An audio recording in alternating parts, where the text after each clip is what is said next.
Yeah, that's great. Yeah, I'll just pick it up where you left off. That's my goal is I've been working at creating content now for this whole time. I've always been a content creator since I was in graduate school. That's what brought me to Oklahoma. I came out here about 1996 and went to Oklahoma State. And almost right after my first year, I started consulting. And as I was saying, my degree is a consulting degree, organization communication consultancy.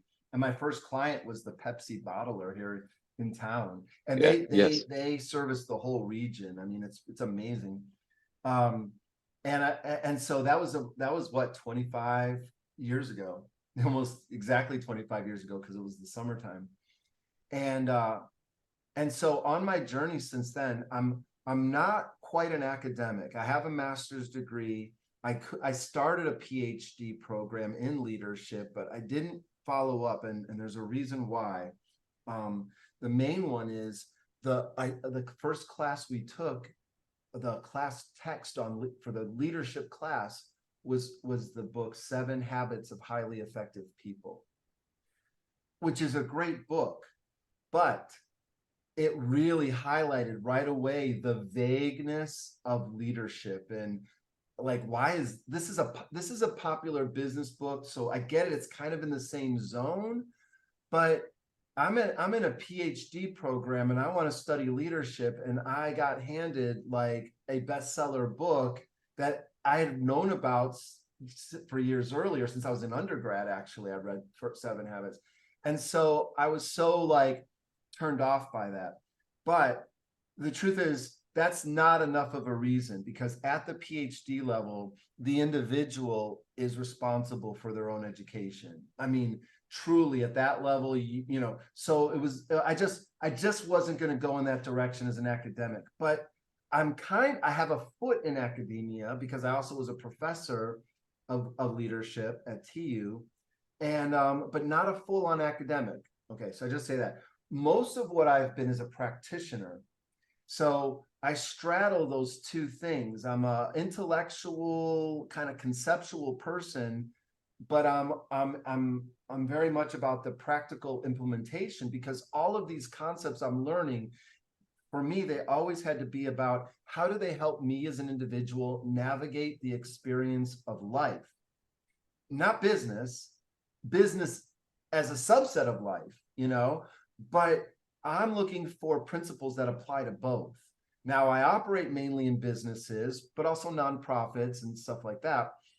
So I have to make sure my content is um, is geared toward that.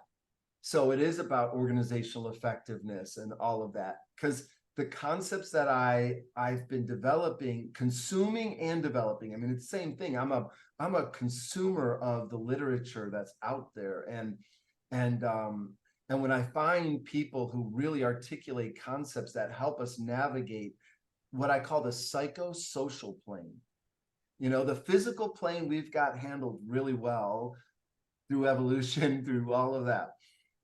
We don't go bumping into sharp objects and, like, you know, falling off cliffs for the most part.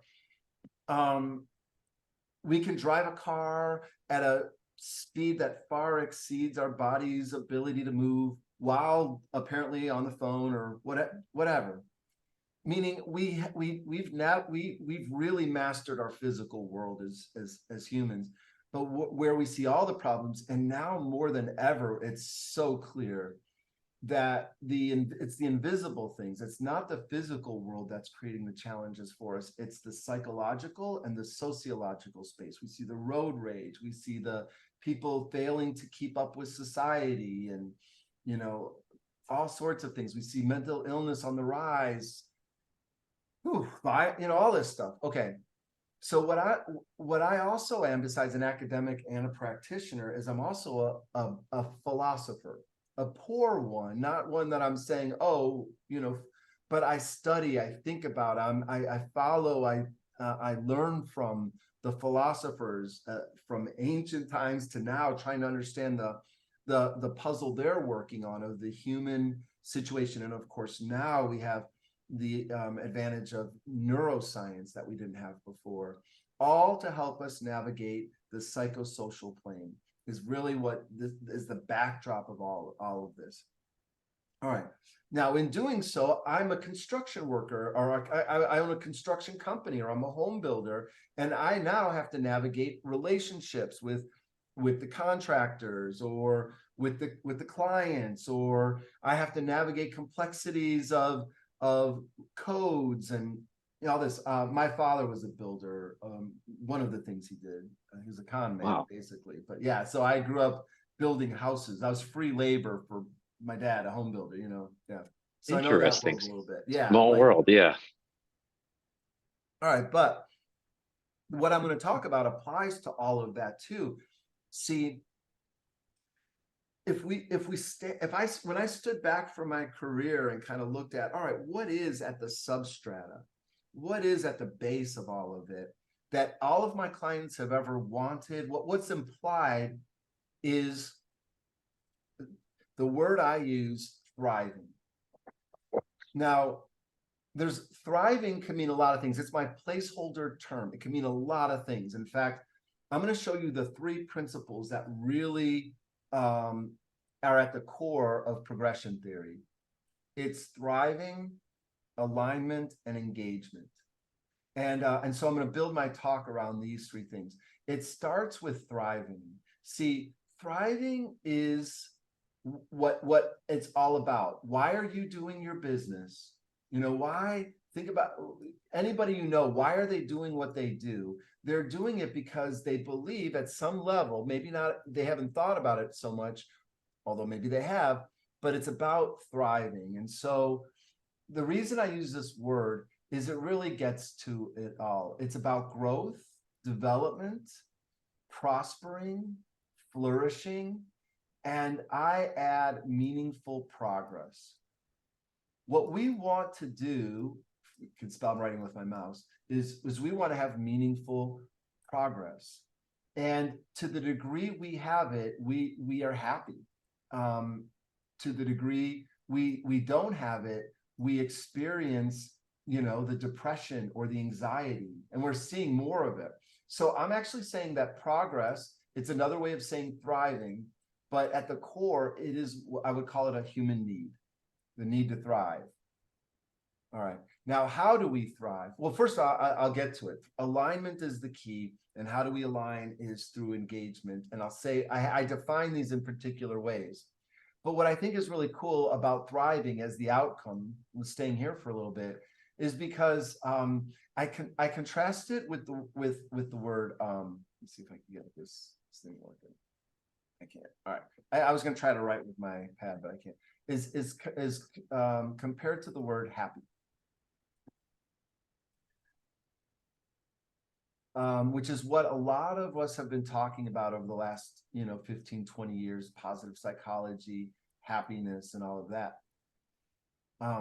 But if you look at the word happy and you look at the root, you can see that happy is also the root of happenstance or haphazard, words that connote chance or luck. And so happiness is when our external circumstances match with our internal things, such that we say, that's great chance, or I feel lucky. The environment has coincided with what I want. And that's why that's at the root of why I think we have the word happiness. Now, I look at the roots of the word thriving, and I see like it means, it comes from the Norse, the Vikings, to grow or to increase, but it means to grasp or to get a hold of. That to me is different from happiness. That thriving is something that we take into our own hands, to seize or to grasp.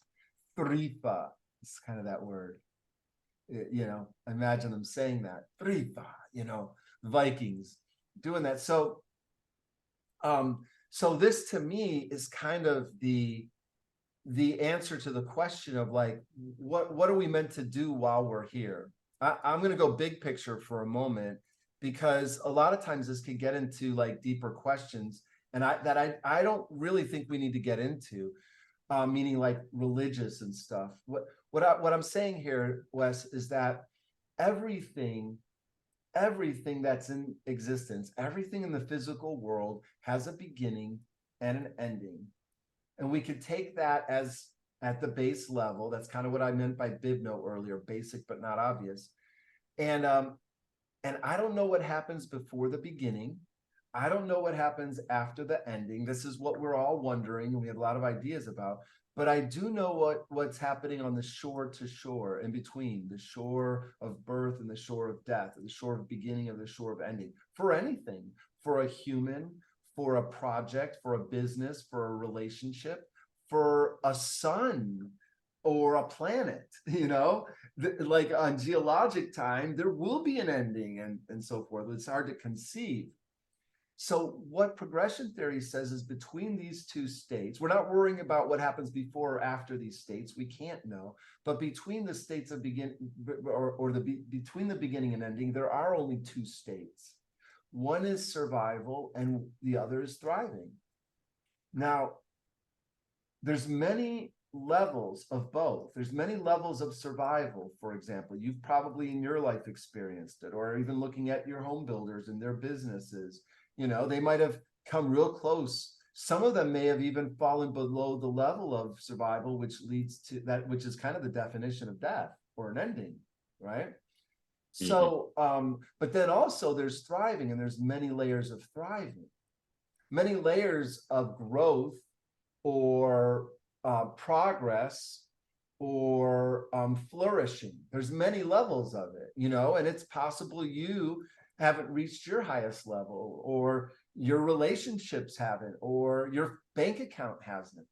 But I know this, that regardless of who a person is, their background, this is universal. If you tell me what they care about, I know what they want for it. If you tell me what you care about, Wes, I know what you want for it. You want it to thrive. And so thriving is what is what I call the universal outcome.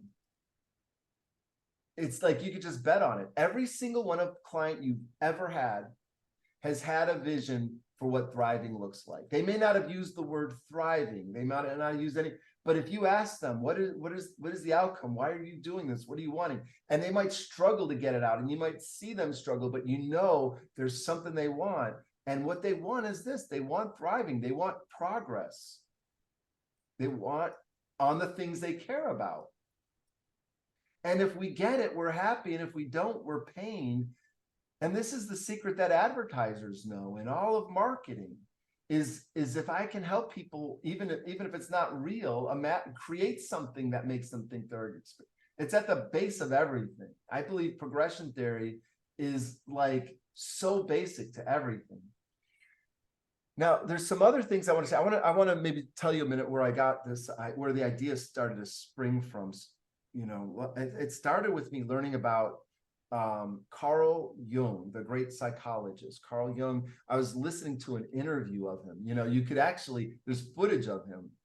And he was describing how the patients who would come to him, a lot of it was driven out of a model of perfection they had for how things should be. That perfectionism is what was making them depressed, or perfectionism is what was making them anxious. And neuroses is what his word for, neurotic. And what he would say to them is, nothing can be perfect until it is first complete. So focus on completion, not perfection. And so he would work with them on that. And I don't see myself as a perfectionist, but I started to when I heard him speak about this, because I realized that perfectionism isn't just it's not everything being perfect, it's everything being the way I think it should be in my head. That perfectionism, if I defined it this way, it's the way things should be in my head. Then that really helped me see how ludicrous a lot of our expectations are. That, wait a minute, instead of trying to go for perfection in this relationship or on this project or in my physical health or my bank. Why don't I just try to get completeness? But I even thought about that, like becoming a complete person. What does that mean? I don't even know if I would know what that would mean. But something became clear to me immediately, that in order for something to become complete, it must first make adequate progress. So if it's true to say, don't focus on perfection, focus on completion, then why wouldn't it also be true to say, don't focus on completion, focus on progression? And so this is what really helped get my thinking about progression. Progress toward what? Progress toward thriving. That's what we're always trying to do. What does that mean? Progress toward growth, progress toward success, progress toward flourishing. Yeah, progress in those areas. So how do we do it? And that comes from my consulting work, because that's what I've been doing in every organization I go into, whether it's a business or a nonprofit, a department, or the full enterprise. What I'm realizing is, for anything a human wants to do, there are factors that are necessary for you to be successful. For example, looking back at what you do, Wes, if you were to just go, all right, now, what are the factors that are necessary for me to be doing what I'm doing now? What are the essential things? And I wouldn't begin to say what they are, but I would say one of them is knowledge, content knowledge about all the things you know, which I don't even know where to begin. The second would probably be equipment. Third would be maybe the business setup, the the systems and so forth. So those would be three. Can you think of any others that would be essential factors for you to have what you have, to do what you do, to reach the outcomes you'd like to reach?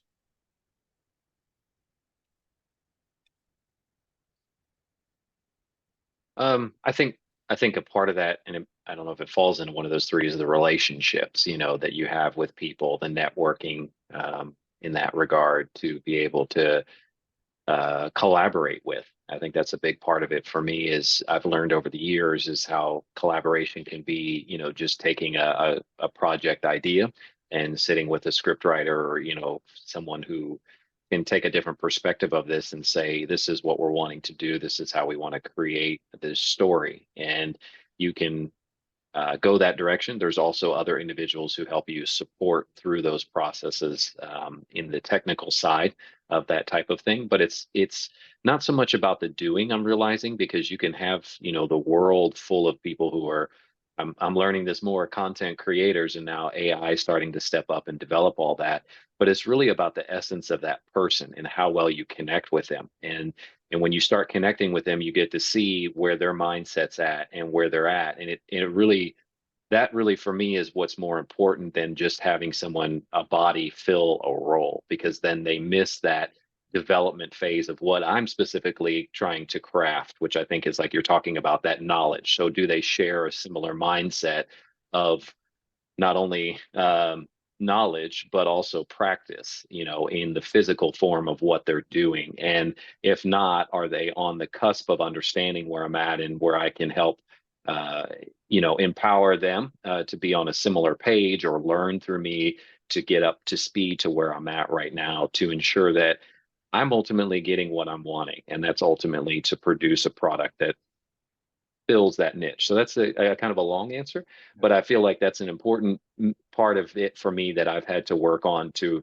really find good people who are talented in their nature, and then also vested in it, because they can just sign up to do a project. And sometimes you need that, just the down and dirty of someone just to pass the deal and can you get it done. But for the bigger picture, for me to be successful, to have the just the continual relationships I have, is having a core group of individuals who I know are dependable, but also have a good mindset about the direction of where things are at. So that helps me grow and feel like I have the ability to see bigger than just my own blinders. I will if I'm just doing this by myself. Yeah, no, right on. Okay, so another factor would be, I don't know, I don't want to oversimplify it, but a network, a supportive network that, Mhm. yeah. So if these would be four of the factors that, and maybe there's others, but we know if we can get these four factors into the right shape, your knowledge, your equipment, your business systems, and your support network, that the more in shape those are, the more likely it is your business will thrive. And so it's this kind of thinking that I wanted to operationalize for people to help them get to, what does thriving look like for me? What are the factors that are necessary for me to achieve that vision of thriving? And then the third part. So the third, and I'll come back to my drawing just to show you, or my image here. So thriving is what is it that matters to me? What is growth, success? What does that look like? And in what areas? And then once I know what that looks like, then what are the factors that are necessary, and how do I bring those into the right condition or right shape, which I would call alignment? Because if any of those factors are out of alignment, and if they're way out of alignment, if your equipment is way out of alignment, meaning it's not working, it's broken or out of date or just the wrong equipment. If your knowledge is inappropriate or inadequate or whatever, if your business systems are decayed and broken and not working, if your support network is unreliable and so forth, any one of those factors out of alignment could hinder your ability to thrive, right? So there's a logic here. All right. So we got to get those things into alignment. And in order to do that, it takes resources. It takes either money or time or attention or calories, just, burning calories, working. It might take relationships or network. So you've got to spend resources to get things into alignment. And my word for spending resources is engagement. And I know that's weird because we think of engagement like audience engagement and student engagement, but that is what those words mean too. We want the audience to spend their attention with us, right? That's what we mean when we say audience engagement. We want students to spend their attention on the homework or the course materials. We want to engage our students. The word gauge, or when you get married, you're engaged. I am pledging my resources to you. Everything that is mine is yours. And that's because the word gauge actually means to pledge or to spend. So we spend our resources in order to align the factors necessary for us to thrive. That's progression theory in the nutshell. And it applies to everything: a marriage, a construction company, a blah, blah, blah, a event. It doesn't matter. Anything that it involves really follows this architecture. All right. So thriving, I talked about a little bit. What is thriving? I conditioned that term for us a little bit. It's the desired outcome. It's the universal outcome. It's meaningful progress toward the desired outcome. So I want to talk a little bit more about alignment. I have a definition for it, but I just want to go right to my alignment meter here. This is a core tool of progression theory. It basically says that everything you experience is on a spectrum or on a scale of complete contrast with you or complete alignment with you. And then most things are obviously in between and not at the extremes. So this is really important because the things that are, if the important factors are in alignment, that will lead to thriving. But a lot of times we experience contrast, and we are not very good at dealing with contrast when the factors are out of alignment. And we know it, we experience contrast quite a bit, like throughout the day, it'll hit you maybe as a negative emotion. I draw it like this. If something contrasts with you, then you will have a negative emotion. If something aligns with you, you're going to have a positive emotion. This is just true. This is Bibno right here. It's like, oh, that's really true. In this sense, emotions are really our read on whether something is aligned with us or a contrast with us. You can look at all the emotions, you know, list them all, you know, and you see that they fit somewhere on here. Anger, grief, sadness, boredom, interest, enjoyment, happiness, serenity, bliss, you know, like that was Mhm. just right. Um, and it's an interesting thing to think about, because what happens then is once the emotion kicks in, we get sucked into what I call the vortex of emotions. You know, we just sort of leave the world for a moment and we're carried off into the emotional state. And yeah, there will be thoughts around it over and stuff around it, but our inner experience will be colored by the degree of contrast or alignment in our life. And this is really key to individual thriving.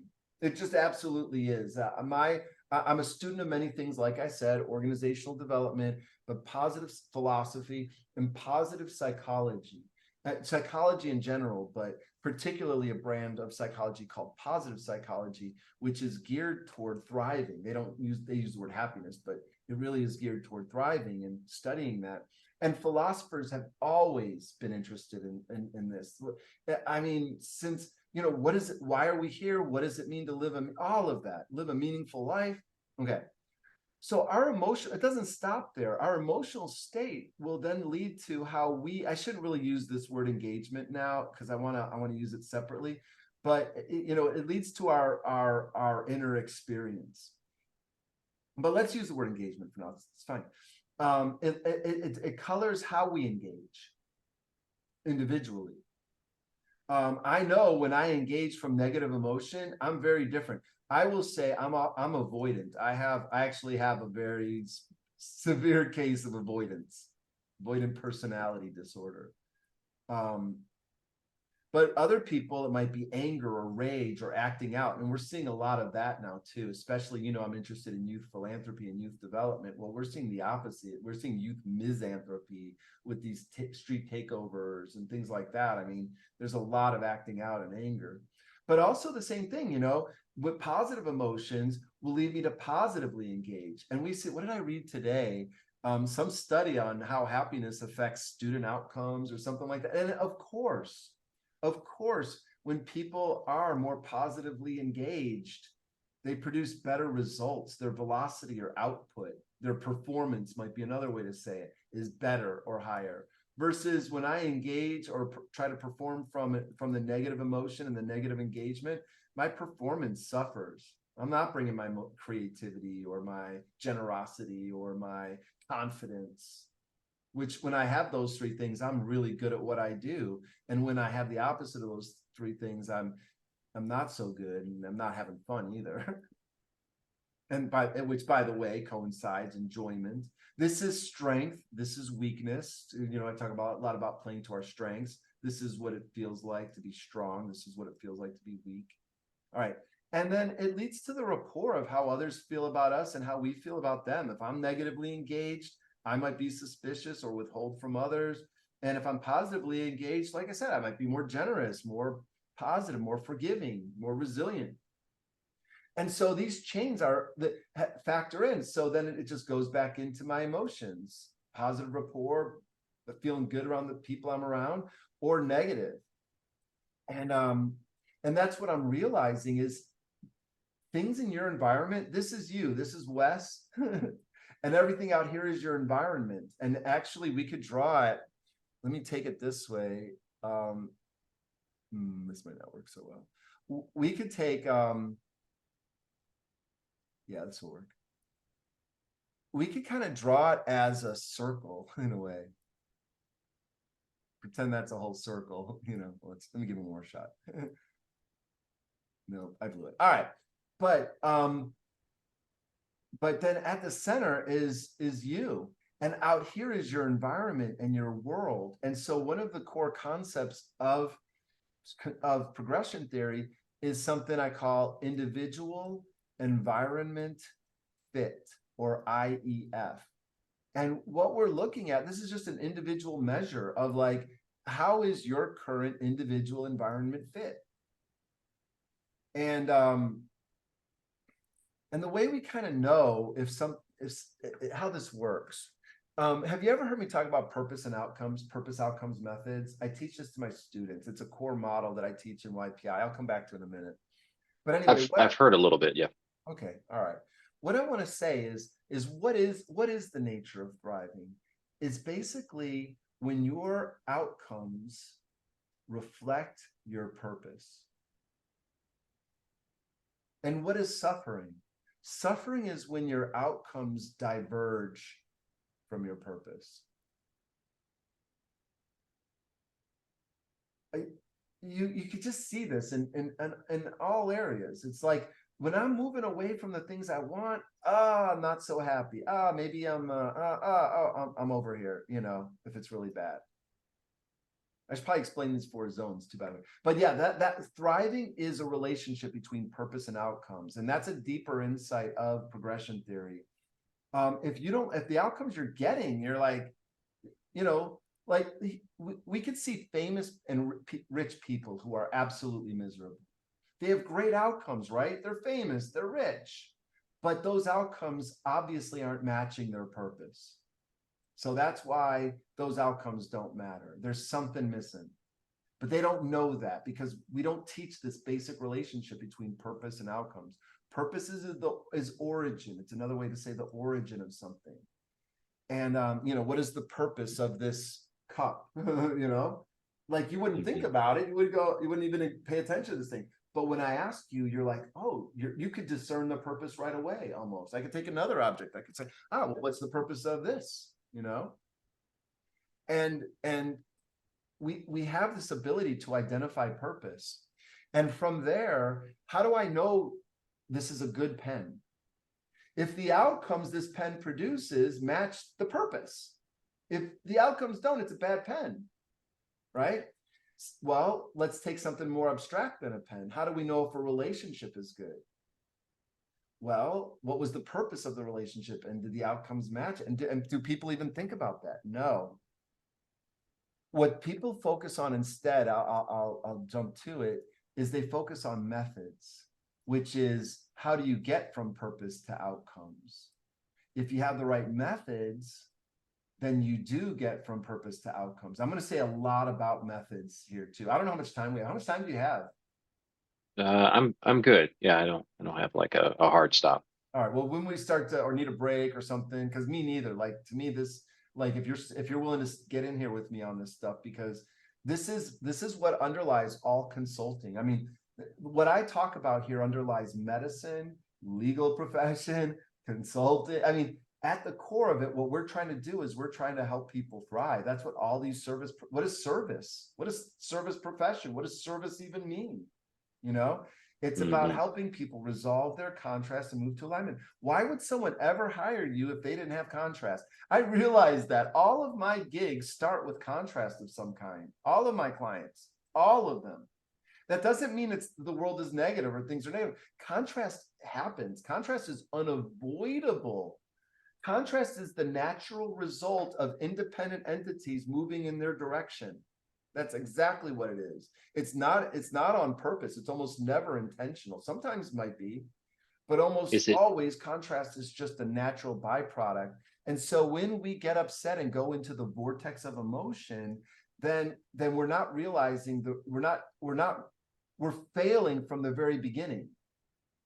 Instead of getting bent out of shape by contrast and going into the vortex of drama, that's what I actually call it. I call it the vortex of drama, because drama is another word for contrast and for me. All right. But instead, we want to convert the contrast and move it toward alignment, but we're never going to get it perfect right away.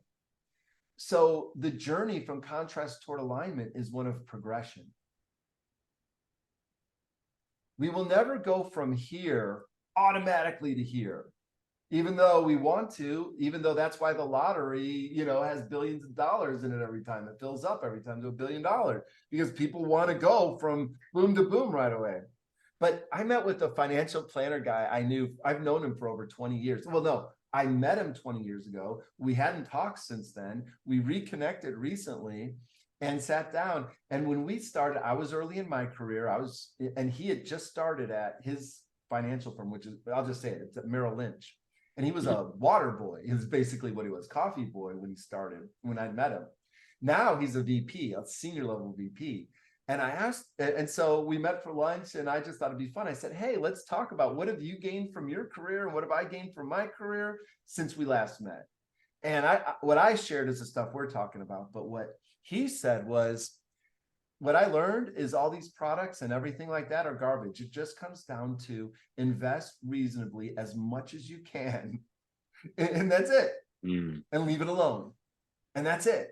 All these people that day to day fuss over, and he said, that is not what I've seen. He goes, and Adam, it doesn't do me much good to say it because I'm in the business of selling all those products. So it was really, so for him to say it was really telling. All right. So but it's another example of us not investing our resources properly. If we're wasting all our time and effort doing all these things, and they don't produce any outcomes that we want, then that to me is what I call a bad method. In fact, let's just jump to that. A good method is one that uses minimum amount of your resources, but produces maximum amount of your outcomes. And a bad method is one that uses all of your resources, but produces very little of your, or none of your outcomes. And I looking back at life, I'm like, wow, I've used a lot of bad methods. You know, how does that happen? How does it happen? Well, bad methods happen because we put methods first, and we don't even talk about purpose or outcomes. This is literally how most meetings are spent. Most meetings are people saying, we should do this and we should do that, and not saying, hey, what is our purpose? And based on our purpose, what outcomes would reflect fulfillment of that purpose? And then how should we spend our resources then to produce those outcomes? And that's essentially like progression theory in there, is thinking this way. And it's not hard to do it.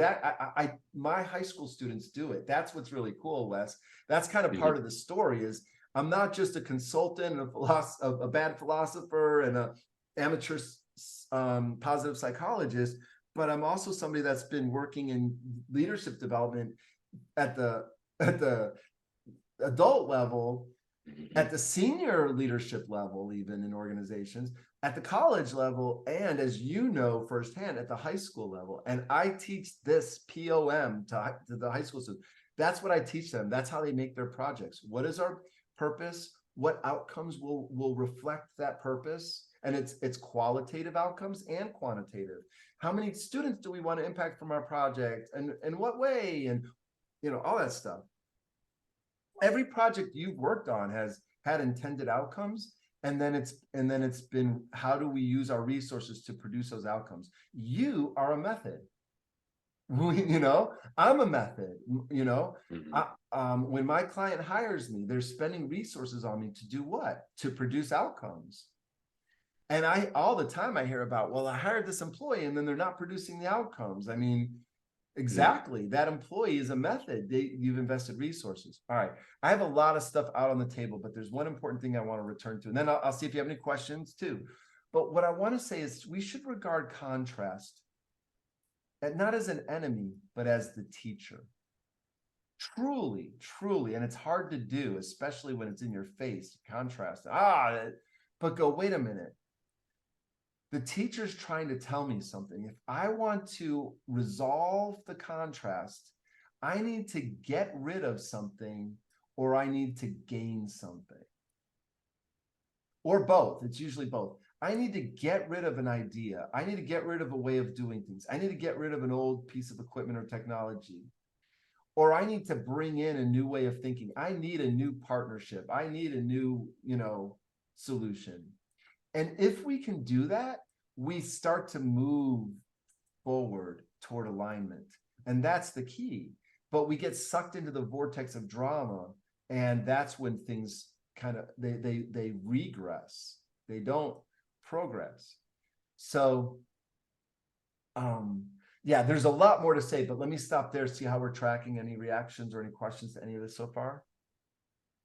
Just taking it in, it is deep, not too deep by any means. It goes in there like you were saying. This is basic but not obvious, and it's stuff that we don't really analyze, but it's in us every day in every action, personal or professional. So I'm trying to stay on the big picture because then you can get sucked into it and be like, okay, but it's deep, but it's actually just stopping like and thinking through that situation that you're in and how we get into it, and like you're saying with drama, like the word contrast is a great word. It you can go down that path of drama, which I've done earlier in my years just of being around that, and I've like no more drama in my life, and you cut that out and you start to just, for me, look at the alignment of, okay, how do we get to that progression? And I haven't been calling it that, but let's just look to get the action, the result that actually is what we want to go towards,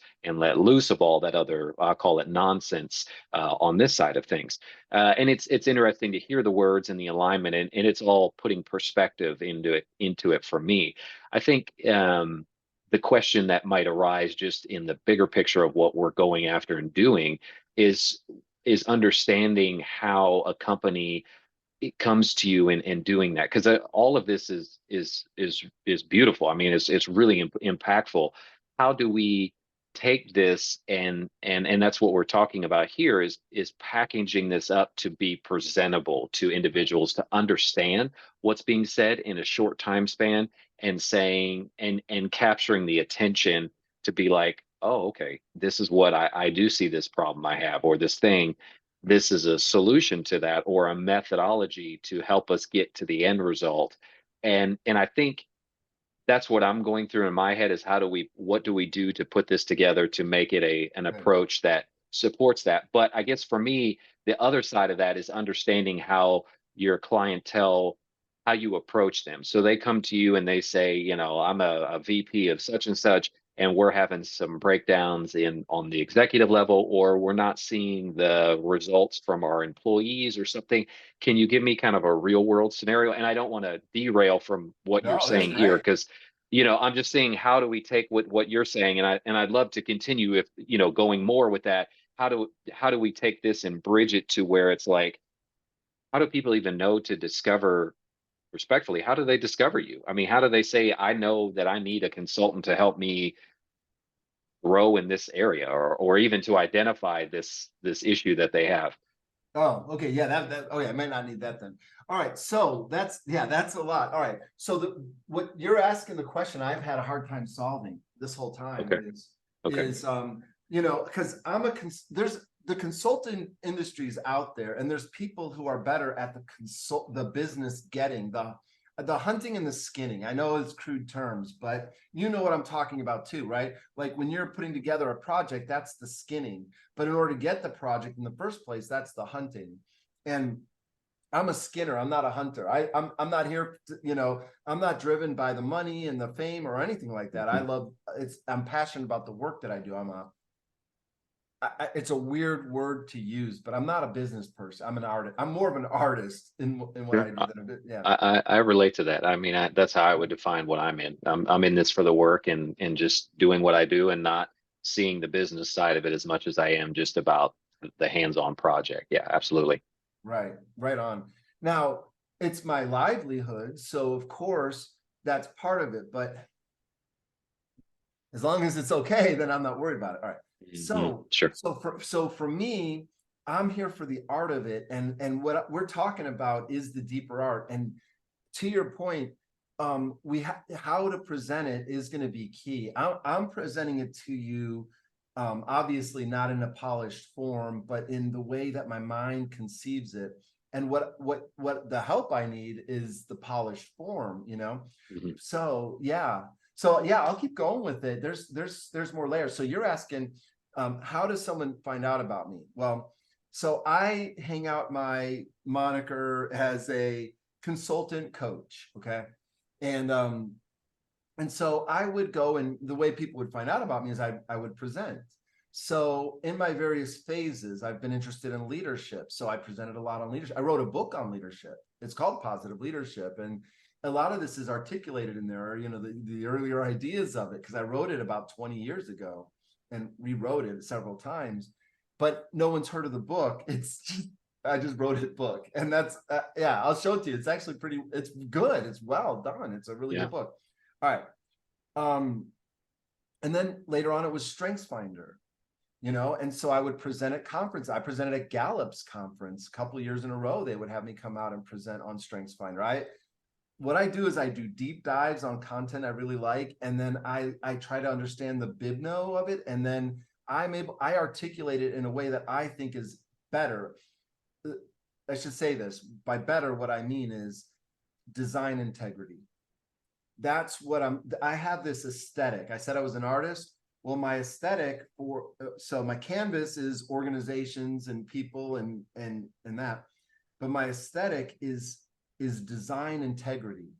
You know, it's not Jackson Pollock, you know, it's like what is essential, elegant, and useful. It's really what it is. And that's, and I know I'm not there yet, but let me show you what I think maybe this next slide would show you, because I got it down onto a little worksheet, and I'll show you that next. But what I want to, where I want to go with what you asked, like how do clients find out about you or whatever, where does it start?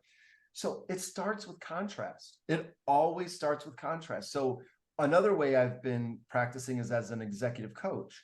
So someone would say, I need a coach. Okay, well, why? What made you say that? You know, I didn't call you, you called me. You what is it? And then and it's the same thing with you. Every time I need a video. Okay, well, what does that mean? That doesn't mean anything. Like, tell me what I have this thing and I need the video to get this point across to do this. And you know, now we're getting somewhere. Their contrast and they're needing alignment, and that's where you come in. Same with me. Now with you, it's pretty clear. It's like video, and I can, you know, it's with me, it's more nebulous in terms of what I deliver, and that's the challenge. So for me, when I can find clients that understand what I'm trying to teach, like my favorite client is this hospital I work with in Houston. The CEO, she gets it. Her senior team, to varying degrees, they do and don't. But it's because the CEO gets it that we're pushing it into the organization. What she's trying to do is get everybody to think like this behind me. And that's what I'm going to get into next. It's a way of thinking. It starts with, you know, it starts with contrast. I have it right up there. And that what we need to realize is that contrast is a teacher. And that what it could teach us is clarity. This is what you don't want, is to start with. When you have contrast, the first thing is like, this sucks. But the teacher is like, but slow down, student. This is telling you what you don't want. And negation is a very powerful thing. And I try to teach this to students, but you know, the word negation, it sounds negative because it is. Because what you're doing is you're saying not this. But a lot of times, not this is how you find the this, you know? So the way a swimmer might have to use the wall to flip kick in the other direction, you know? It's like, what, are they going to keep swimming against the wall? No, they're going to use the contrast to propel them in the right direction. And so that's how we can use contrast. And right there is a fundamental, small, but major, major thing that I would like for people as individuals to cultivate and groups to cultivate. And it can be done. It absolutely can be done. And having the language for it, you know, hey, I'm experiencing contrast around this. Let's talk about it, because contrast exists in 3 areas. And only 3 areas. I know. I say things like that, but okay. But it's true. It's contrast around purpose, around outcomes, or around methods. If you've experienced contrast in a relationship, it's going to be because your purpose, which is what, I mean, means why. I should, let's see, yeah. Okay. So purpose is the why question. Maybe your why and the other person's why are different. You know, business partnerships, you see that all the time. Outcomes is the what, or really to what ends. I know that's small, but outcomes is the what. And then of course, you know, the methods is the how. And our culture is so focused on the how that we don't focus on the why or the to what ends, because then it'll make our methods mean something. See, our methods, if you start with methods, you don't know toward what ends we're going. So what I'm saying is, people, unless you talk about purpose, outcomes, and methods, how do you know you're aligned on them until you find out later? And so this is where every home builder knows what I'm talking about. When there's misalignment, you know, I have this little slide. Let's see if I can pull it up real quick. But, you know, when there's misalignment, the whole thing is miserable and expensive. Absolutely. I mean, this isn't just about emotions and all of that. Here's a slide I started. I did a retreat on Friday, a week ago Friday. This is the first slide I showed. You know, like, oh yeah, it happens all the time. So that's funny. Yeah. So, everybody, what I'm talking about is universal. High school kids get it. You know, they have contrast, and contrast shows up emotionally, internally, and but we don't know what to do with it. And that's what progression theory really helps with. It's like, okay, because I'll tell you what we tend to do with it is we're like, it should be like this. The perfection kicks in right away. And so if we can catch that, that's helpful. If we can realize that it's a journey of from contrast toward alignment, and that it's a journey of progression, and that progression, while perfection is never possible, progression is always possible. It always is. It may not always happen, but it is always possible. But perfection is never possible. I'm going to explain why. This is deep. I'm not saying we make a video about it, but this is my recognition. This is another driver of progression theory. I told you about Carl Jung. This is the other one. It was my recognition accidentally of what I consider to be the most or the second most powerful force in all existence. Continuation. Everything that exists, everything is a continuation of what preceded it. And everything that preceded it is a continuation of what preceded that. Everything. Everything. The DNA that led to the body that's talking to you now would not have been possible except for ancestor. And everything in existence today would not have been possible except for what preceded it. So it's an overwhelming kind of idea, but it's also very demystifying too. There's a term some philosophers use. I heard it. I may be using it wrong and maybe crafting it my own way, but the term is causal nexus. There's a nexus of factors and blah, blah, blah, and it's spewing out whatever is next. You and I right now are part of the causal nexus, and everything, the spinning fan behind you on your ceiling and radiating out, everything is part of the causal nexus and will lead to the continuation of the next moment and the next moment and the next moment. Because we are as far in the future as anyone's ever been. We're riding that cusp. That's the present. And in that way, the present is the only thing that is perfect, because it's the only thing that could have been based on what preceded it. And so if perfection exists, it already happened. We just moved on from it again. We just moved on from it again. Right. Does that make sense? So continuation is going to happen it's how we got here. It's everything that led to us getting here. And we also know it's going to be the thing that will happen going forward. It will not stop. I say it this way. All is continuation. Everything is just a continuation of what preceded it. That's an overwhelming, I don't know what to do with it, except I do, at least this much. We can harness the power of continuation by using it to move us gradually toward where we think thriving would be. When we harness the power of continuation, I call that progression.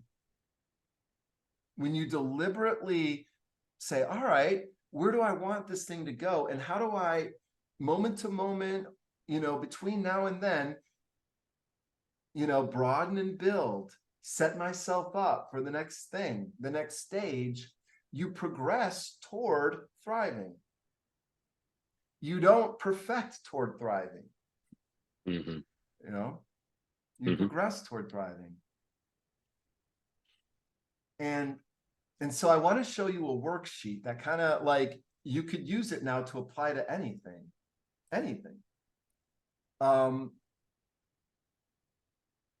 Is this here, this slide here. So it's so simple. Like, I don't even want to show it to people because they could steal it and put me out of business. All right. But the first thing is, it always starts with a focus. So we could pick different focuses. It depends on what we're talking about. Wes, we could talk about the videos. That's our focus, is making videos for Adam on progression theory. Okay. Let's do that. Let's say that's our focus. So in order to come up with purpose, it's actually answering these two questions. One, what is our focus? Videos for Adam. And then after you do that, why does it matter? Mm-hmm. And it's so simple. I backed into this like totally on accident. But because before I realized this, and I would talk about purpose, people would be overwhelmed. Purpose is overwhelming. What do you mean? I don't know what the purpose is. I don't want to get it wrong. You know what I mean? Mm-hmm. And or they just, I don't know what you mean. It's vague. Purpose is, I don't know what that means. I have a general idea. But if I say, what is your focus? Anybody can answer that. A child can. I know teenagers can. What's going on? Well, this. All right. Why does it matter? Because of this. All right. Mm-hmm. Why else? Oh, because of this too. So the key is just with a client, hey, what is your focus? Well, the focus is I got this project. And why does it matter? Well, it matters because, and then they fill in all the stuff that you're looking for that they don't know that you're at to tell you, because purpose resides in the background. And the activity that we're talking about here pulls it into the foreground.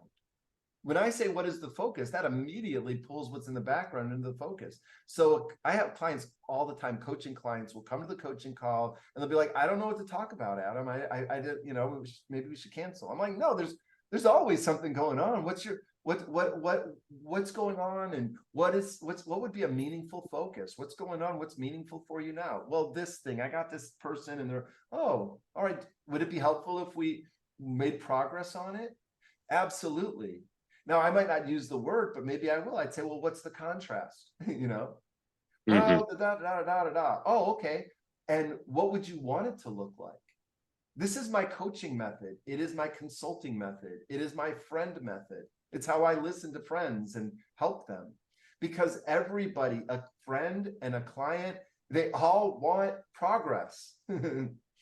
But where do they want progress? Well, that's what we're finding out with this first box. What is our focus and why does it matter? Unless we answer that question, we can't move on, really. Mm-hmm. But and those questions are easy to answer. What is our focus? Why does it matter? And then from there, we can craft a purpose statement.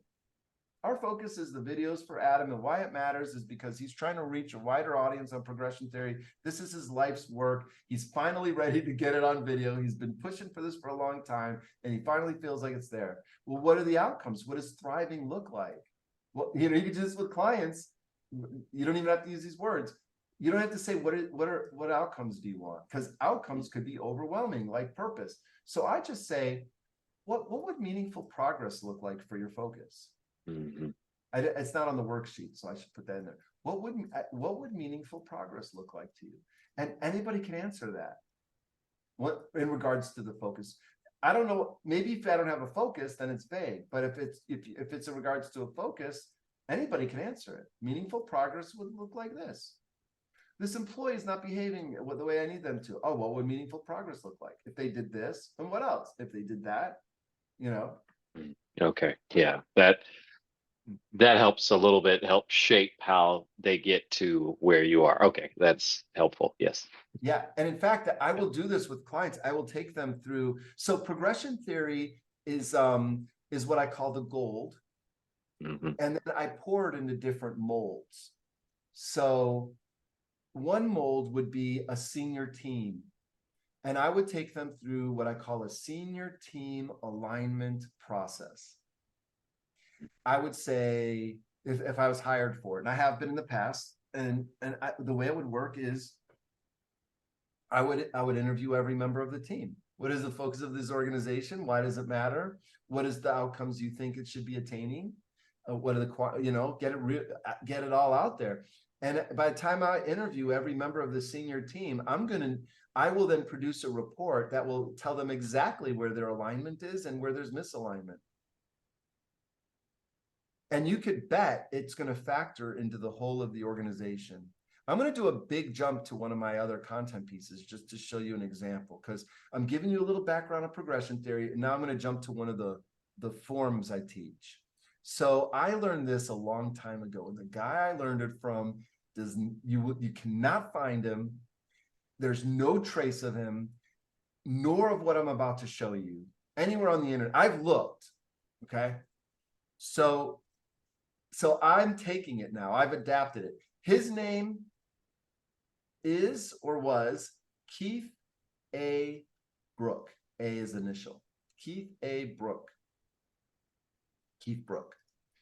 And I was working on a project for Ford, and he was brought in as the guru with the models. I was inspired by this guy because like I wanted to be what he did. This guy, I'm wearing a suit and I'm trying to look my best.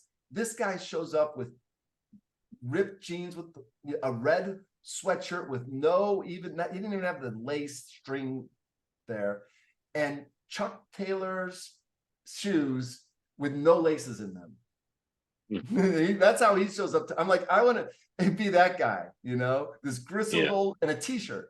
And he's teaching us consultants this model. He says every organization has these 3 roles in it. And it's true. Now, maybe the same person has to play all 3 roles because it's a small organization. So don't think of it like a person. Think of it like roles that need to be filled. And I never really said it that directly before, and I should. The strategic role, the tactical role, and the operational role. They're all needed for organizational success. You have to be all 3. You have to be the strategist. You have to look out long term. You have to develop strategies. You have to analyze what's going on, prioritize, and execute. Make sure the execution happens. Execution actually is operational. So you have to worry about the external relations of your organization. You have to worry about what is my capacity? How much can I deliver? And what are the costs in doing it? And is that the right mix? Am I making enough money for what for the cost? How much, all of this stuff, these fancy words. Okay. Time, task, and territory is your whole organization, but also the environment in which it swims, like all of Tulsa. But it's not even that. It's all of your national now, or maybe even international. Who knows? Mm-hmm. But then you get the project, and you can't be, now it's time to move tactical. Now you can be strategic about the project, you can strategize the project, but the actual doing of the project requires tactical. And, usually that's thinking out 1 to 12 months, and it's about planning the projects. It's about, it could be these different things. And your site, usually for tactical, like a manager, it's like Quick Trip, I think, like, oh, you're a store manager. Or you're Quick Trip and you're at the central office and you're in charge of the accounting department. So you're not in charge of a location, you're in charge of a function, Okay. Mm-hmm. And then you have the operational layer at Quick Trip, which is the person at the store who greets you and does the checkout. And it's the transactions.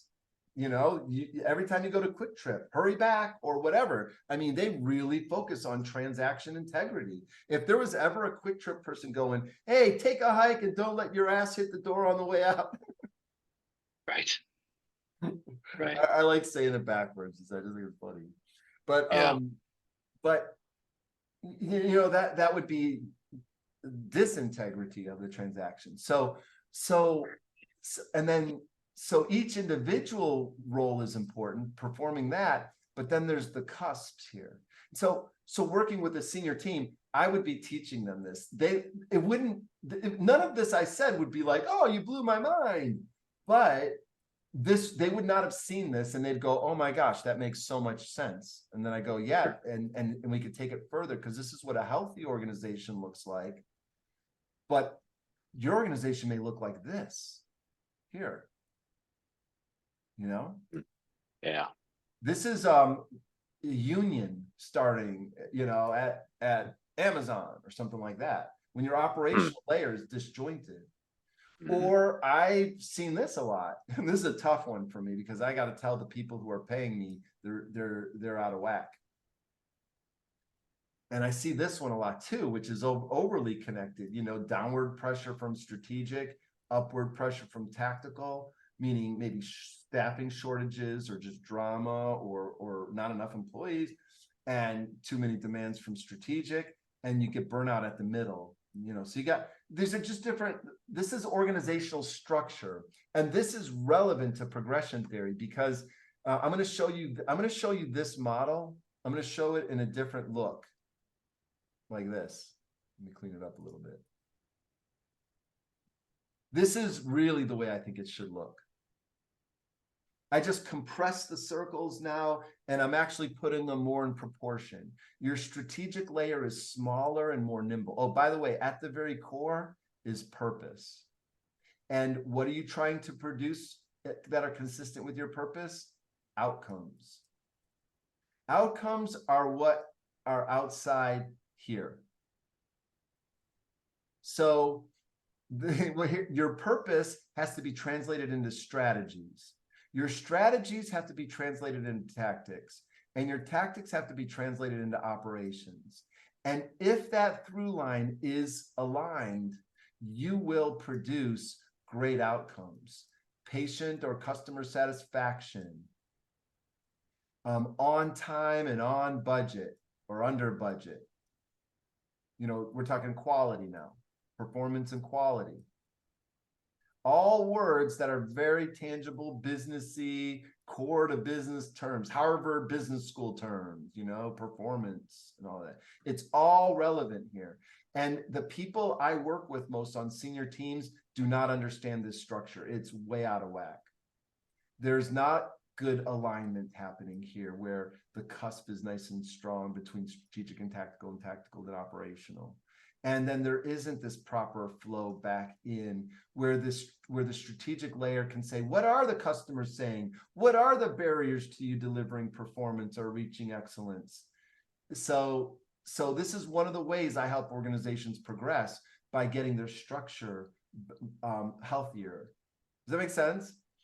Yeah, no, it does. It's helpful to see that, and having worked in corporate America too, I've seen like those disconnects happen from the strategic level down, in being on the operational side of things, just seeing that disconnect and how it can take this time to get back and forth. It's like this communication between the organization, and you think you have executives and managers who should make it that fast, but they're taking a pulse of the company, and that pulse goes out, and it's like a sonar in a submarine. It goes out and it takes a long time to hit and then strike and come back in that way. And that's a great example of seeing it like that, because it makes sense when you start to see that the separation is there between different layers of the organization, and how to ultimately get into alignment. That's that's powerful stuff. Yep. How many, when you think of executives, CEOs you've known of or known, they're expected, right, to know about finance, right? You'd be disappointed if they're like, I'm illiterate financially, right? They're also expected to know a little bit about marketing, right? If you had a CEO who's like, I'm clueless about marketing, that wouldn't be good, right? And I agree with both of those too. And even IT. I mean, you're not expecting your CEO to be like a total, techno nerd, but they have to be somewhat savvy about technology and the role it plays, right? Mhm. What surprises me is how little to nothing CEOs learn about my field, organizational development, because it's about, my whole field is about what's happening that's causing the organizations to behave the way it is, to have the results it is, to be dysfunctional in the ways it is, or how to be more functional. And they don't learn any of it. They just hear leadership and they get 7 habits of highly effective people and they think they got it all. But what they don't even understand, this basic simple model of organizational structure. And I get it. There's who's signing up for classes on organizational structure, and yet misalignment within the organizational structure is one of the major factors that inhibit thriving. Absolutely, without a doubt. Without a doubt. Hmm. There's different directions to go here, but let me keep going with STO, because I think it's like, it's one of the molds, let me just say StrengthsFinder, which you filmed me on before, and I've taken you in deep dives there. That's a whole other mold of progression theory, because we can progress through life by playing to our strengths. It's a strategy we could use for progressing in life. And that's what I love about it. Now, the guy who invented StrengthsFinder, his whole purpose of that was that this is a life strategy I want you to teach. I want to teach you. I want to teach you to identify your strengths and play to your strengths. I also want you to know your weaknesses and how to manage them, but I don't want you to grow your weaknesses. I don't think that's the right use of your resource. But that's what Don Clifton would say. He would say, don't build your weaknesses into strengths, manage your weaknesses. But that's my StrengthsFinder stuff, and there's a deeper dive to go into it. But now what we're talking about is my organizational structure stuff, which is another expression of progression theory.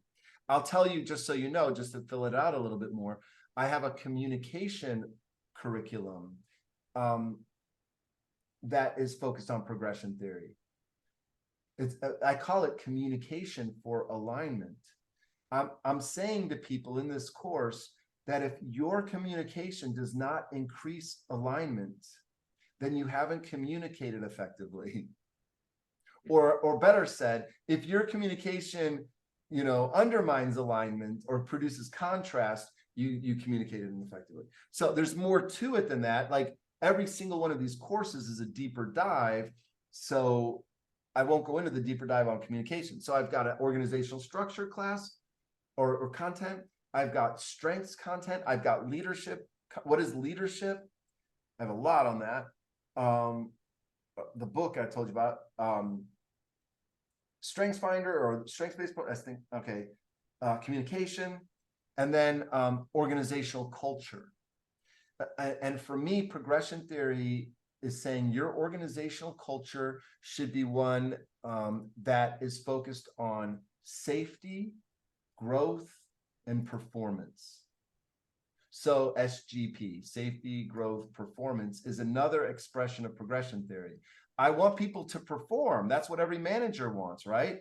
Well, then I have to grow them. Unless I hire them, think of how many people you hired that were already ready, performing the way you needed them to. Maybe you have. Versus how many people you hired and maybe they could get there, but you'd have to grow them. And managers, they expect this, and they don't really know how to do this. Right.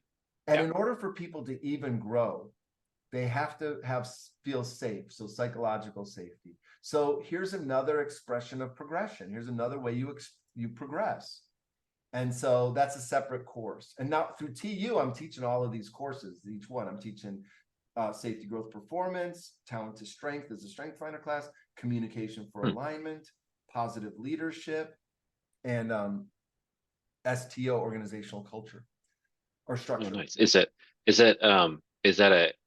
a do you take all those to go towards a specific degree program? Or are those electives, or are they, how is that structured? I'm just curious how that No, that's works. great. It's actually not at all in the traditional sense you're talking. It's through their continuing education. Hmm. So I teach these courses to engineers. Well, so I teach this, all of the courses I mentioned, I teach through the College of Engineering Science at Okay. TU. And their clients are engineering firms, and they teach, courses on geology or electrical engineering. But they also realized that there's a lot of engineers that are now moved into positions of leadership, and they don't get any leadership training. So Hmm. this is the course that we teach, that they go to, the TU goes to their clients, their companies, and then say, hey, we're teaching this. We just started doing it this year. So we have our first class. We did 3 classes already. We're off for the summer, but then we're going to do the structure and culture class next. And those are all recorded, me teaching this and the students interacting. And these are managers within engineering firms, they're HR Hmm. people, or, project managers or things like that. And we're talking about how to apply these tools to what they do, which is great. They're the engineers, they have the content expertise, but what they have to do is they have to make progress. They have to, perform. They have to get people aligned. So, there's lots of leadership classes out there, but what I have is a whole set that revolves around the core of progression theory. Hmm.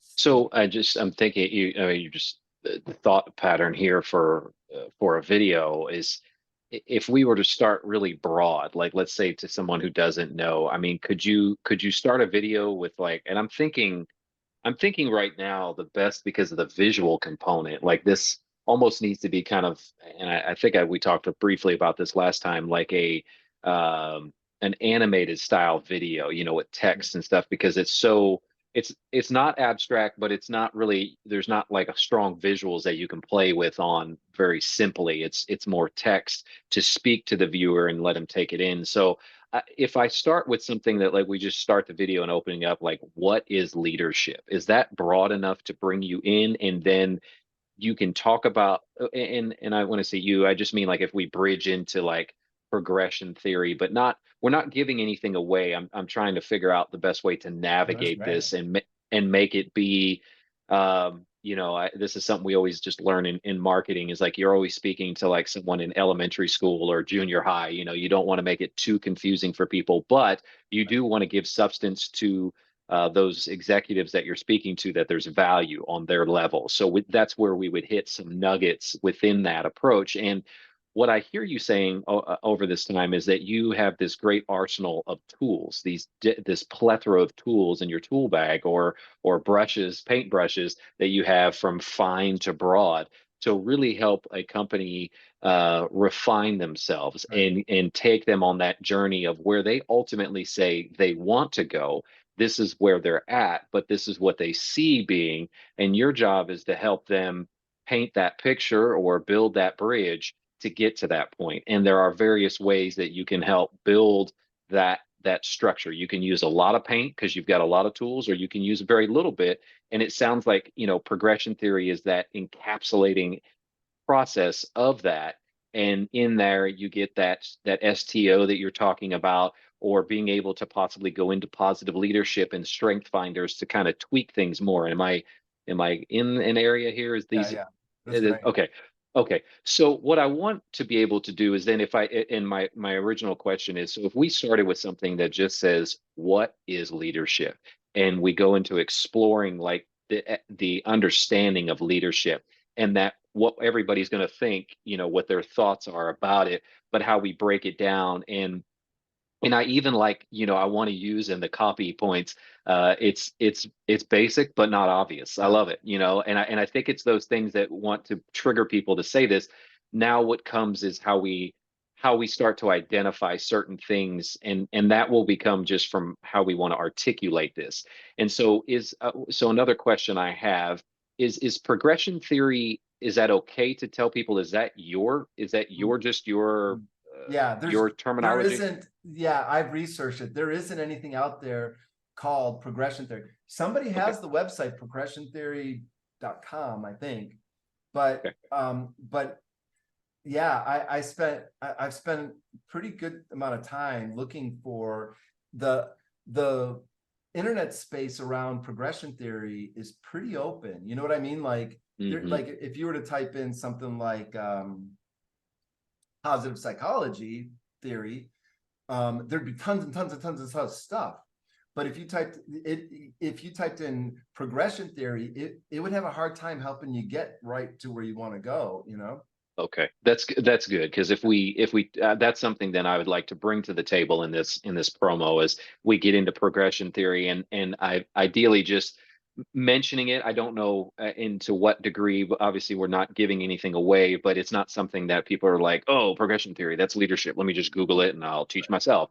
No, there's a whole process to that development. So it keeps it the mysteriousness there of how to get to that point.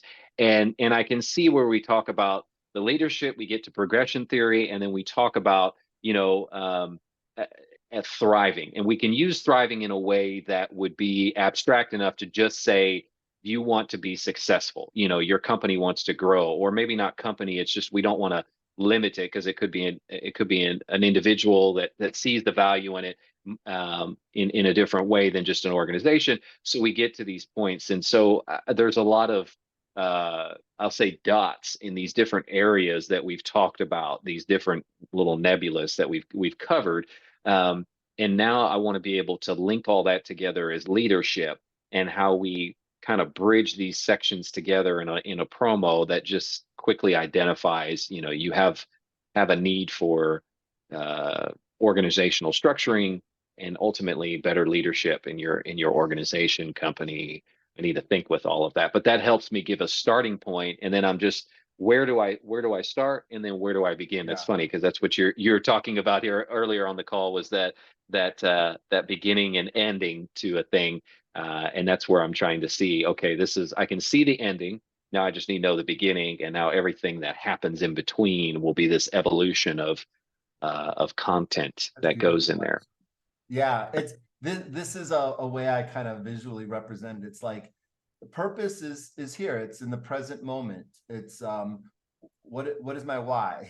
What is my focus and why does it Hmm. matter? And so, right, we're talking about the videos. Now, what in the future, what is the future realized? Future um comma realized version of my purpose. What do I want that to be?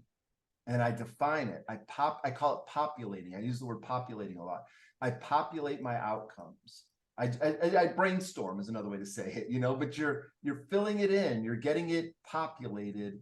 Because I like it because it's not permanent. You can kick something out later, it's evolutionary, but you want to populate it with quantitative and qualitative.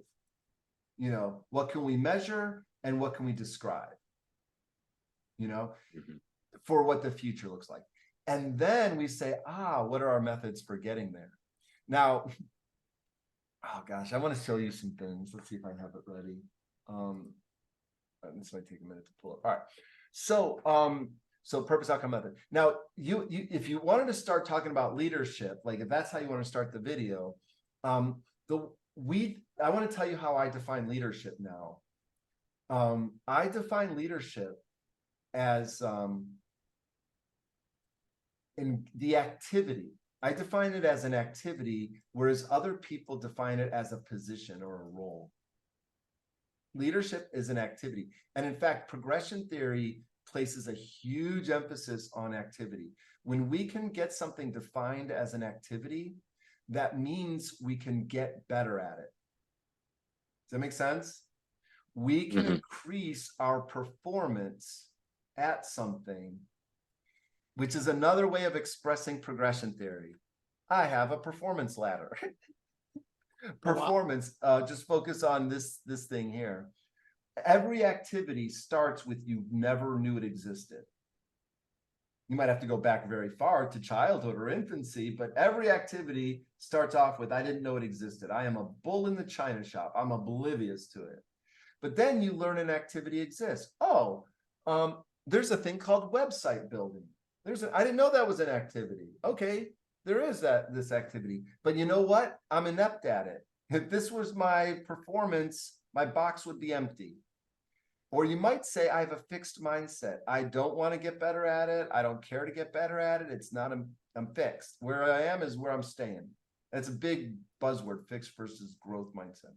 Because on some activities, you might go, you know what? I actually know. I want to be a beginner. I have a growth mindset. I want to jump in the box and get started. The box is still empty, but my mindset is what's different. And think about it. There's certain activities where you made yourself a beginner. You're willing to look stupid, awkward. You were willing to make mistakes. This is why, going back to safety, growth, performance, safety is so important. If you want people to perform better, you need to make sure there's an environment of it's okay to make mistakes. It's okay to ask questions. Mhm. Because Yes. right. Yeah. And knowing if someone, you could see your people and you could right away tell if they have a fixed or growth mindset. Sometimes it takes years to find out if you don't know about these terms. You might go, oh my gosh, they were never going to get better. Hmm. Somebody coming to mind. All right. So but you know what almost always happens is if I become a beginner and I'm willing to look awkward and seek out coaching, I'll learn the basics of the activity. Always. I may not get beyond the basics, but I may not do the basics super great, but I can learn the basics of any activity. I can't think of any activity I haven't at least been able to learn the basics. Now, I may not have wanted to go further than that, but other activities I did. And so I move up to the level of competence. I'm not just basic, but I'm competent at the activity, or I'm advanced at the activity, or I have a strength. And this is very important. This is a definition of a strength, is consistent, near perfect performance in an activity. That's how Gallup defines a strength. Or there's even a level higher, I think, than a strength, is mastery. But it doesn't matter. What I'm saying is, if you can think of something, if you could convert something to an activity, like here was how to set boundaries, I must have been doing this with my students. Anything, we can make anything an activity. How to fill up your water bottles, or some silly, but if we can turn it into an activity, then we can see that there's a progression path possible. So it's another quick example. But the reason I told you all this is because I view leadership as an activity. I didn't even get to my definition. I just started with, it's an activity. But that alone is one of the things that makes us really different. Because if it's an activity, you can get better at it. But if it's a position or a title, how do you get better at that? Right. Yeah. So the way I define it is, leadership is the activity of engaging oneself and others to align the factors that are necessary for us to thrive. Literally, that's my definition. Leadership is the activity of engaging oneself and others and resources. That's what I mean by others, other people, other resources. To do what? To get the factors into alignment that are needed to thrive. Well, do I want to get all factors into alignment? No, you can't. You don't have enough resource to do that. Strategy is literally, it means how do you stratify your resources across competing demands? Strategy. It's kind of like herding sheep in some ways, a little bit. You're getting everybody into alignment, to go towards a session of thriving. And that thriving is the ultimate outcome of what our purpose is. So you're kind of wrangling everything in and to get them to say, let's go this way because that's where the outcome's at and the purpose is there. But how do you do all that wrangling? How do you get all that alignment to come together? Takes a part of you're leaving that contrast to come to an alignment, and that's that doing action of going towards thriving is that engagement, how they're being able to do all that. Okay. You want to make sure you're spending your resources on the most essential factors that are necessary for you to reach your outcome. Okay. That's how you spend your resources. But unless you know your outcomes, you're just going to spend resources. I literally heard a board chair, chairman of a board say, well, let's just throw resources at it and see what sticks. You know, and so strategic is, I have X amount of, I think of it this way. I literally picture a general who's trying to seize a walled in city. And this general has X amount of resources with which to do it. And if the general runs out of resources, he fails. And worse things happen. Well, okay, well, if he succeeds, worse things will happen for the people inside the city. But so the general has to say, how across the competing demands that I have, troops, equipment, horses, whatever, how am I going to spread those resources to get to the objective, get to the desired outcome? And if you spend your resources in the right way, you're a good strategist. If you spend your resources in the wrong way, you're a bad strategist. So I think a lot about strategy. and StrengthsFinder, strategic is my number one. But I'm going to show you this model. But now I've been kind of putting methods as the last thing. But I want to show you it's not the least important by methods is very important, but it should come last. And what methods are, I define methods in 3 levels. I say there's 3 levels of methods. The highest level of a method is a strategy. Strategy is very broadly worded statement for how I want to spend my resources. And I say usually you have between 4 to 6 strategies. I have 3 up here, but that's just to keep it simple. Usually there's around 4 to 6 strategies for most things. And every strategy will then be further broken down into tactics. And then each tactic will be broken down into individual action steps or operations. But calling them that is weird in this context. But do you remember me talking about strategy, tactics, and operations? Not only is it an organizational structure, it's the levels of methods.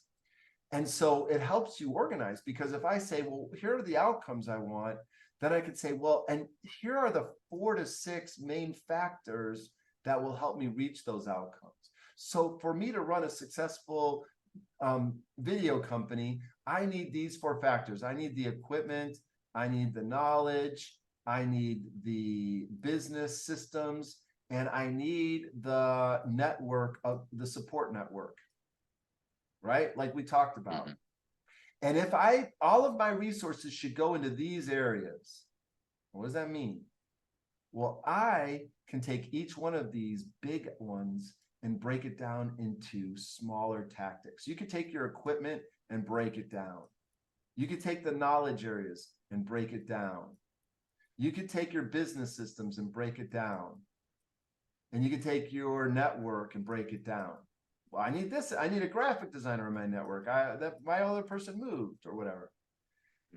And so so the idea is each one of these factors, Wes, could be, let's just give it a numerical thing on a scale of 0 to 10. Your equipment could be on a scale of 0 to 10.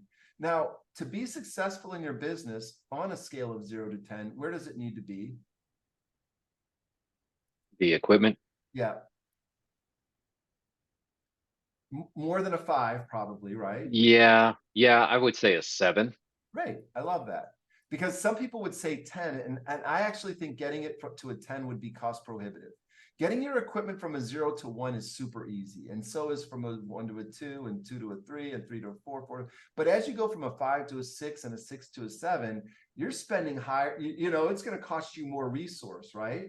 So I love that you said it needs to be at a 7. Where's your video equipment status now? At what level would you say it is, 0 to 10? It's probably at a 7. I mean, the quality of what's there though is like you're dealing with A-list stuff. It's cinema cameras, so I mean, it's all stuff that you'd see on sets, anywhere you would go, and in a micro form of it. So I mean, I could see easily where it could be a 10, but it's not really there. I think it's more of a 7, maybe an 8-ish. That's great. No, that's Yeah. wonderful. So what that tells me is that, so I asked you, what are the factors necessary for you to thrive in your business? And factors necessary is another word for strategy in progression theory. Not anywhere else. It's not in the dictionary, but in progression theory, strategy is basically factor necessary to succeed or to reach my outcomes, or factor necessary to thrive. So if you were to say to me though that it wasn't a 7, that it was at a 5, then Mhm. I would say, all right, let's look at some tactics that would turn the dial from a 5 toward a 7 to help you make progress from a 5 to a 7. You hear the word progress in there? Yes.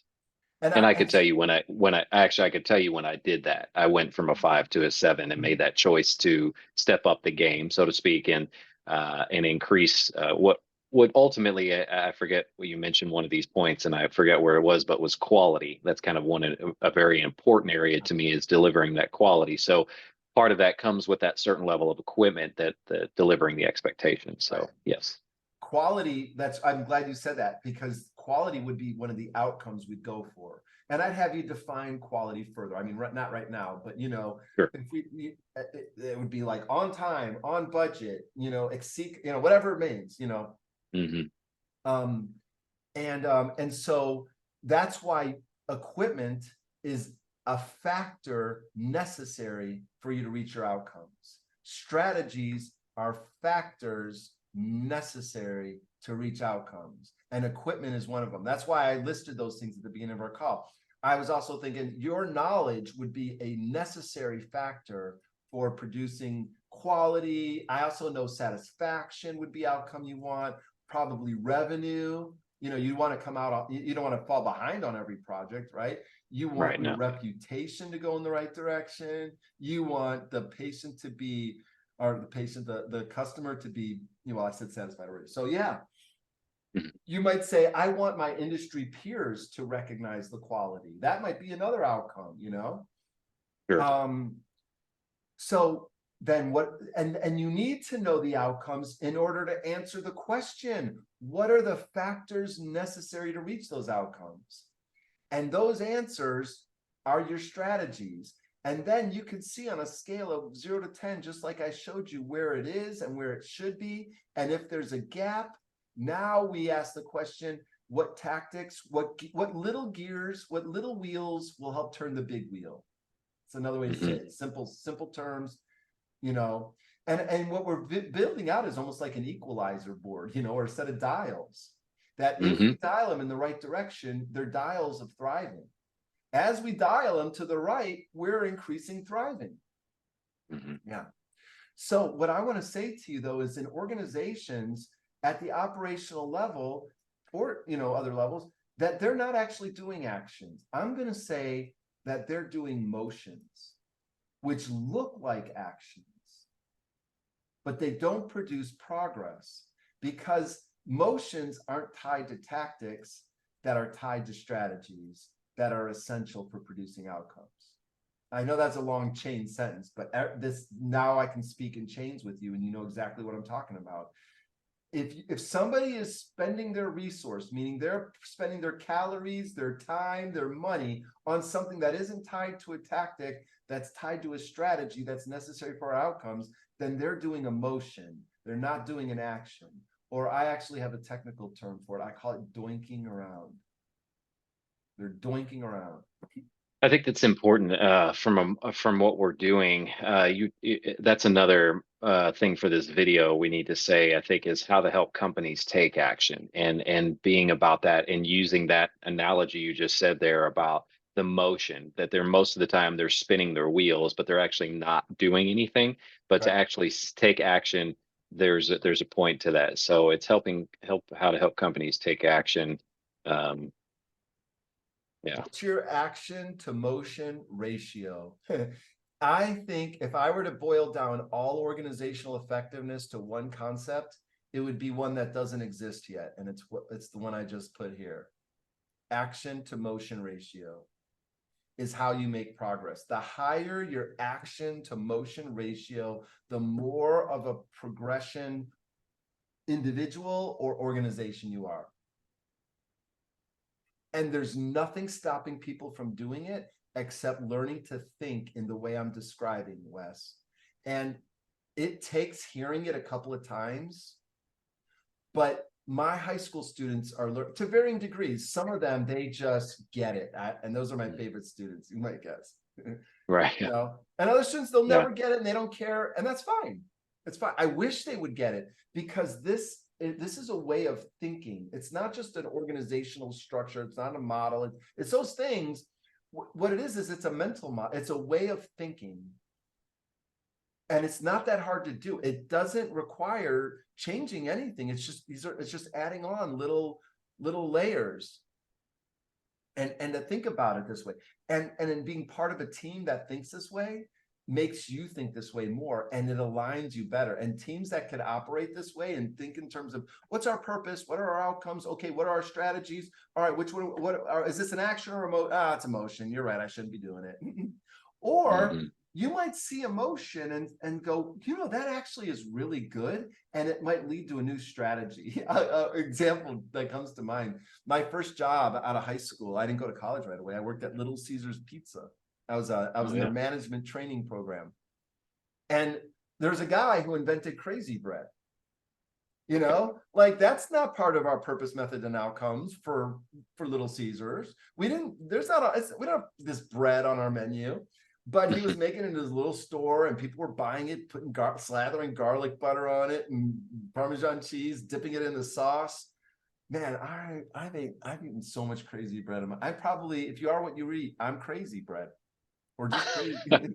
But anyway, so sometimes emotion could lead to innovation that then, and there's so many examples of this out in the world, like Velcro and stuff like that, what whiteout, like these are all these little things that were innovations. But generally speaking, what we want an organization that has a really nice STO alignment of your S, T, and O. I'm trying to get, these are all my models. You see me scrolling down on the left here. I'm trying to get back to STO to reference it. But yeah, and for me, I like this image here of alignment between our strategies. You see, it's not just an organizational structure, it's the whole performance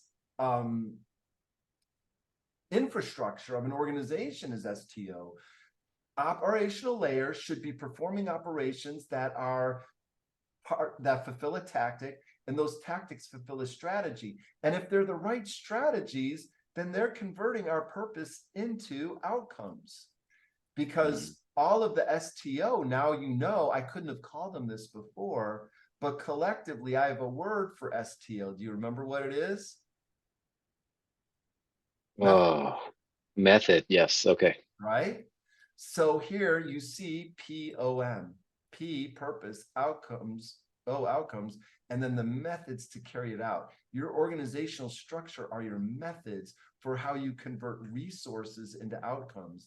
Convert resources into outcomes.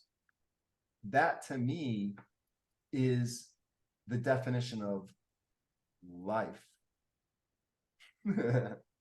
That which converts resources into outcomes. If you can't do it, you're dead. And doing it effectively is what progression theory is about. You have resources. All of us have resources at our disposal. All of us. And some more than others. But there's 3 things we can do with resources. I'll go back to my worksheet. I haven't even talked you through the whole worksheet yet. But and we may be, reaching a saturation point here on content, but this is a really good start because I'm getting it all out there. So thriving is the relationship between our purpose and our outcomes. When the outcomes reflect our purpose, we're thriving. And when the outcomes are in the opposite direction of our purpose, we're suffering. You remember the alignment meter. I didn't get to talk to you. There's each of those stages I gave a name in the alignment meter, but I didn't get to talk to you. I have suffer, struggle, traction, thriving. And there's very deliberate reasons I use those words, but we could circle back to it. But what we know we want is thriving. Progression toward what? Toward thriving. What is thriving? It's a relationship between purpose and outcomes. How do I know my purpose? I say, what is my focus and why does it matter? And how do I know my outcomes? I say, what does thriving look like for my focus? Once I do that, I say, well, what are the factors necessary for producing my outcomes that I would populate in here, quality, quantity? And that's what my strategies are. And I can break my strategies down into tactics, and I can break my tactics down into actions, granular steps. Okay. And if I turn these wheels in the right direction, I will produce thriving. If I'm a builder and I focus on the right factors, I will produce great houses at great cost with great on time, under budget. Okay. If these factors are out of alignment, like my contractors are one of my factors, if they're way out of whack, they're a 3 and I need them to be at a 7, I will not have thriving. So where should I, as a contractor, put my resources? This one's going great. This one's going great. All these are going great, but this one is in trouble. I need to put my resources there. I need to engage my resources differently when it comes to contractors. And what can you do with your engagement? Engagement is about resources. I say it all here. It means to pledge, to spend, all in here. But down here, I say it as well. There's 3 things you do with your resources. The first is you identify them, confirm that you have the resources you think you have, and maybe you have resources you don't realize you have. So the first step is identify your resources. The second, when you want to improve any of these dials. The second is you want to cultivate resources. You're not stuck with just your present amount of resources. You can grow resources. You can ask for budget. You can get some volunteers, or you can hire a person, or you can cultivate resources. And the third thing is how we distribute resources. Because I could identify my resources perfectly and cultivate them super well, but if I distribute them like a ding dong, I will not reach my outcomes, and I will not fulfill my purpose. Sure. So let me go back and say, leadership is the activity of engaging oneself and others to align the factors necessary for us to thrive. And if I were just to say the definition right away, it wouldn't have meant anything, blah, blah, blah. But now, we've been at it for an hour, 2 hours. We've been at it for 2 hours, Wes. Can you believe that? I can't. Goes by quick. Yeah, no. Yeah. But now I think you can see, hopefully, oh, okay, there's a bigger picture. There's a game plan here. That's what I call it. I call it the game plan. I can't think of it better. But you see, I have it boiled down onto one simple sheet. It's complicated. Like I was trying to pull up an example. Yeah, let me show you an example where I built this out more with a hospital client. Maybe we take just a 1 second. I'll just step to the restroom and come right back. Oh, I'm so glad. Yeah, let's do that. That's perfect. Thank you. All right. Yeah, I'll be right back.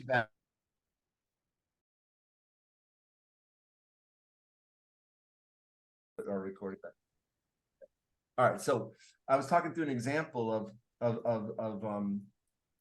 how the medical profession is an example of progression theory, engaging resources to align the factors for the patient to thrive. And then I was playing with the legal system. As a lawyer, I would engage myself and resources around me to align the factors necessary for my client to win the case. I'm a mechanic. I'm going to engage myself and resources around me to align the factors necessary for the car to function. So the home builders, my job is to align the factors, or my job is to engage the resources to align the factors necessary for a beautiful home to be built under these specific outcomes. Now, you know what? Maybe I'm a luxury custom home builder and I have these outcomes, but maybe I'm a, mass-produced fabricator of homes and these are my outcomes. You see, so it's very different. But at the core, I think this is the meta model. This is a meta model. That's a very grandiose claim to make, but I haven't found where this doesn't apply, like a profession, for example, teacher, everything. It just fits here.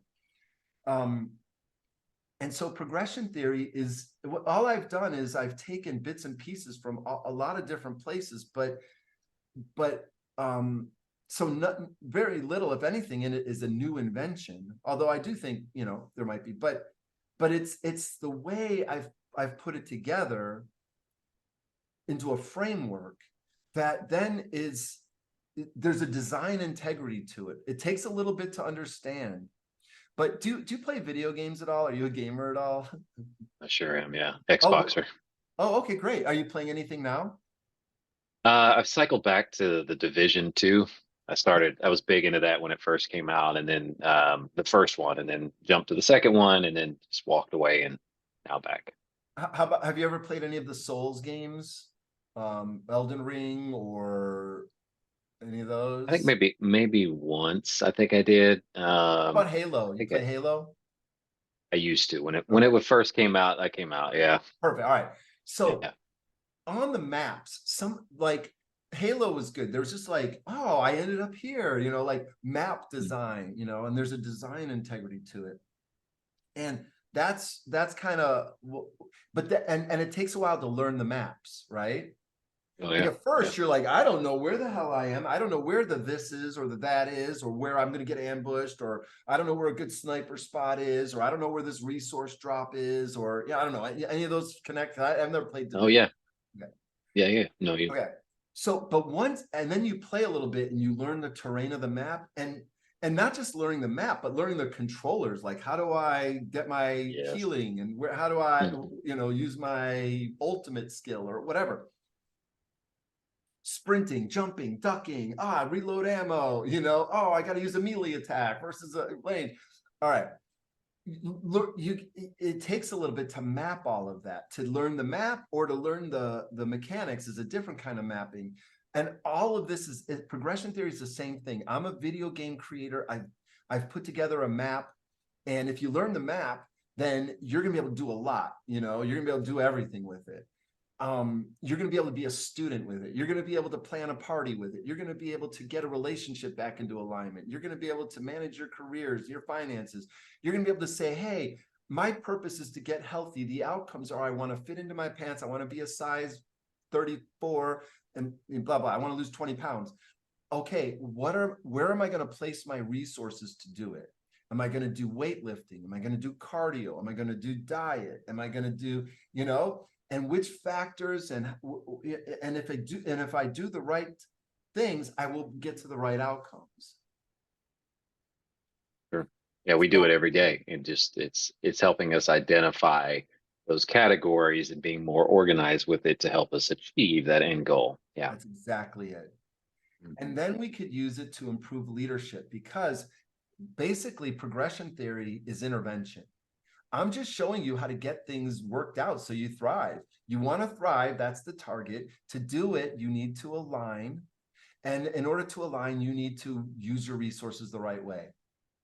And it's like nothing I've said on this entire call should have been like, whoa, like I said, like, I can't even believe this. This idea is so advanced. It's humans have never, it's the opposite direction. I'm going to the substrata of what Mhm. we're in as humans. And I'm saying, okay, what would apply to everything? That's kind of how my brain is. I'm like, I'm lazy, and I'm like, I'm looking for, and so progression theory is at the core of humans thriving in the world, humans increasing the likelihood that they will have the outcomes they want, increasing the chance of them spending time in thriving and less time in surviving.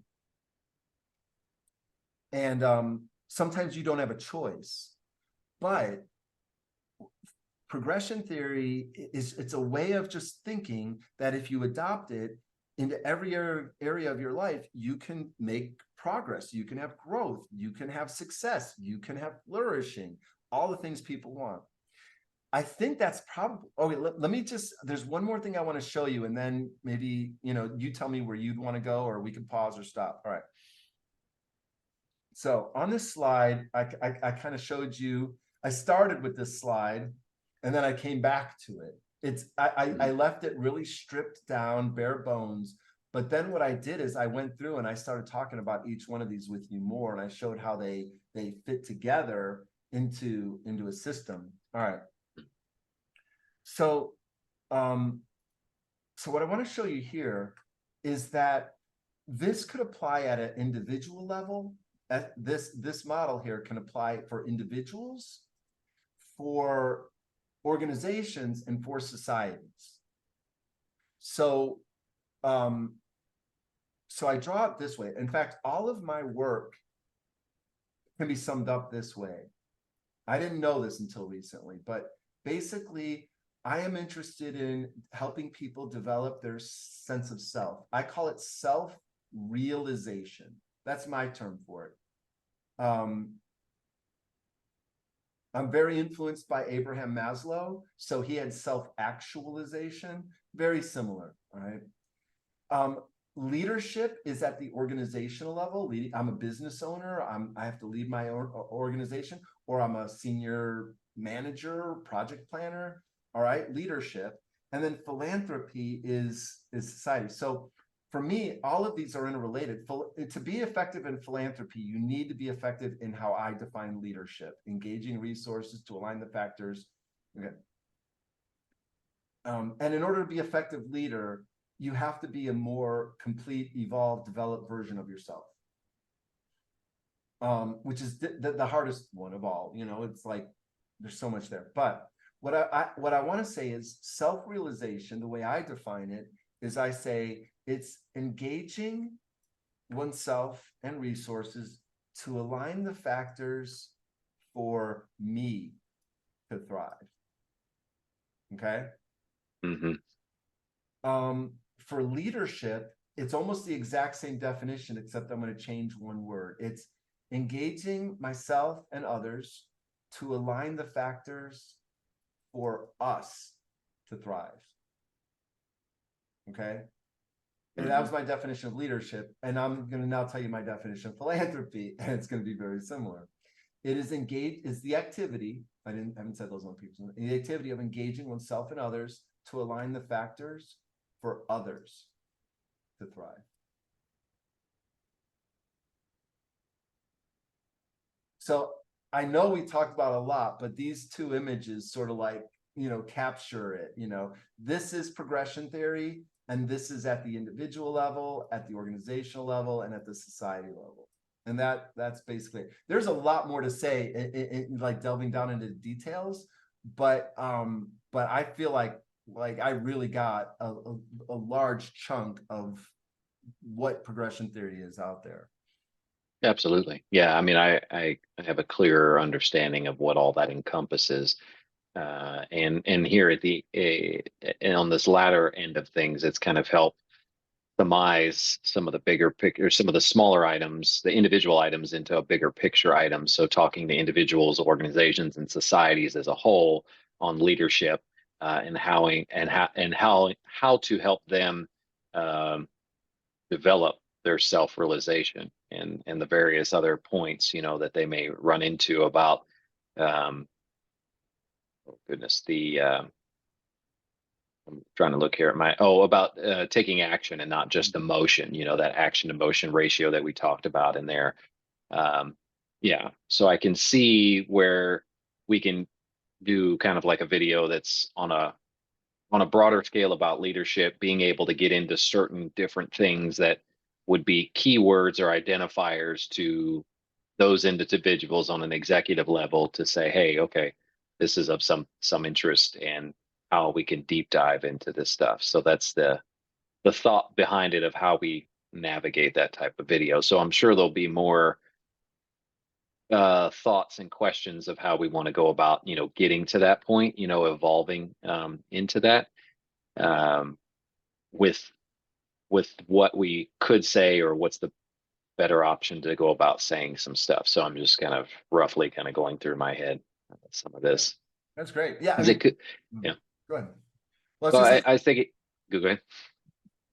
I was gonna say we could POM it, this is a planning model. This is how I do strategic planning. That's what I was gonna show you, Wes, by the way. Yeah, let me just do that before I forget again. So with one of my clients, I did it like this. This is early on, a couple of years ago. Let me see if I can get this. All right. Ha. All right.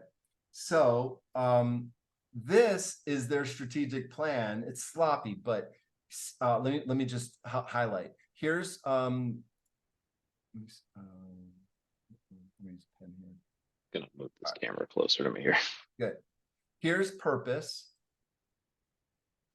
Here's outcomes, and then here's methods. All of these down here are the methods, all of these wheels. So they picked, as to lead with quality as their focus. And why does it matter? They're a small independent hospital in a huge market. So it's our competitive advantage to lead with quality, to be the quality hospital.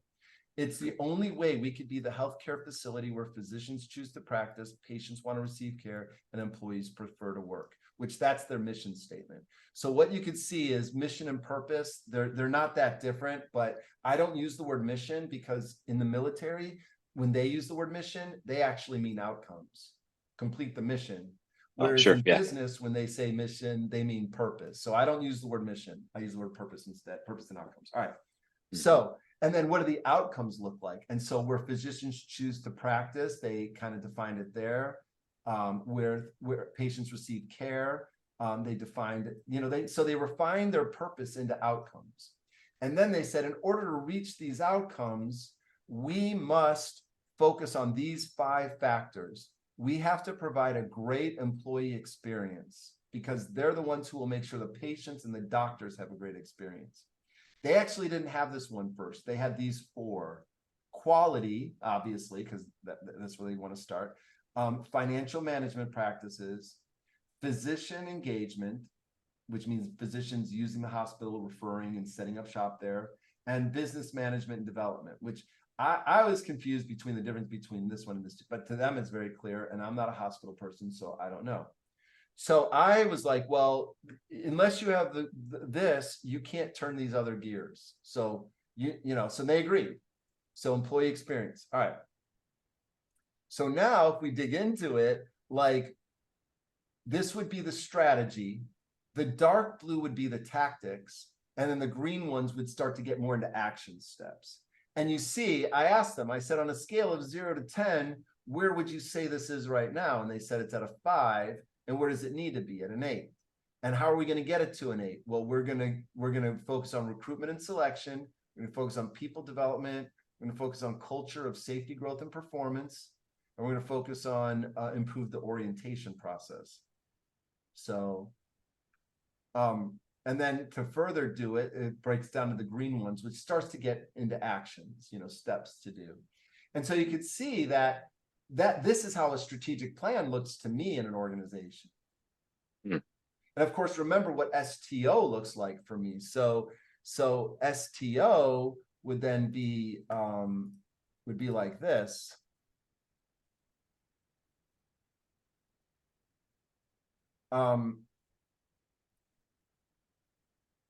It would be like, okay, we have these are our 5 strategies, or however many I'm putting in here. I don't know, is that 6 or whatever. And then, and they all stem from our purpose. I should have all made it like that. The central spoke is the purpose. And so each strategy would be here, and then it gets converted into tactics out into the organization, then the operations. And if it's operationally successful, we'll get the outcomes we want. And I will take a slice and I'll show it like this. Like this would be a wedge of the purpose, a strategy being converted into the tactics, and then into the action steps. And then one more way to draw it would be like, would take the purpose and 1 gear out of the 5, what would the turning of it look like so that we get our outcomes? That's impressive. Yeah, thank you. It's organizational structure, it's planning, it's about how you go from thoughts to actions, from strategy to execution. it's a lot in there. There's so much packed into it, but it's the design integrity really is there. Like that's what I've been doing over 25 years is, I started and I'm just like, what? Oh, and then I'm like, wait, what is this? Oh, and then wait, and then I reconceptualize it again a few years later. And now I'm 53 years old. I've been doing this for 25 years. I am, this is my leave behind. This is what my work has led to. And so I'd love to get it out there. I'd love to have it expressed in a way. And I even had a weird outcome in mind. I want to explain it in a way where Redditors would love it, because like there's a Reddit board called Progression Theory, and it draws people to it, and people are really interested in it, and they look for ways to apply it in their personal lives, or they talk about ways they apply it in relationships, or whatever their goals are, and I know it's not a goal. I'm not a Reddit I don't care. It's just whenever I look for something and I'm like, who do I trust? I go to Reddit. You know what I mean? Like I go to people who are thoughtful and they're engaged. And so that is a weird audience to have in my head, but it hit me the other day. So I thought I'd tell you that, I was like, I should remember to tell Wes that, like, I don't know what that means exactly. Like, I don't know what a Redditor is. I'm not even on Reddit. I just look it up when I need stuff. I don't know how to use Reddit or anything. I don't know, but I just know when I read through the message boards, I want people going, hey, the Progression Theory, you guys, like, this is an approach to project management. And you should really check it out, or whatever, or like, yeah, because they engage things at a rigorous level and they're looking for utility. And that's what this is. This is about utility. And the problem is somebody who doesn't have the patience won't listen to it, and it'll just sound confusing. But if they really there's an elegance to it and an internal consistency to it, and from its very like core building, it's about thriving, which is it's relevant to every single human, every life form, but every single human. So it's relevant and flexible, and it has levels of scalability to it. All right. So my conception is that I have been looking for ore, gathering ore my whole life, so I can smelt it and refine it and get the gold from it. I don't want ore. I want gold. Gold for me is explanatory power for how things work as far as we know, because there are limits to that. And what do we do with the shore to shore experience that we're on? Birth to death. Shore, we left one shore, that means we got to go to the other shore. And how can we spend our resources and time usefully? What are we meant to do in this time in between? And my answer to that is we're meant to thrive as much as possible.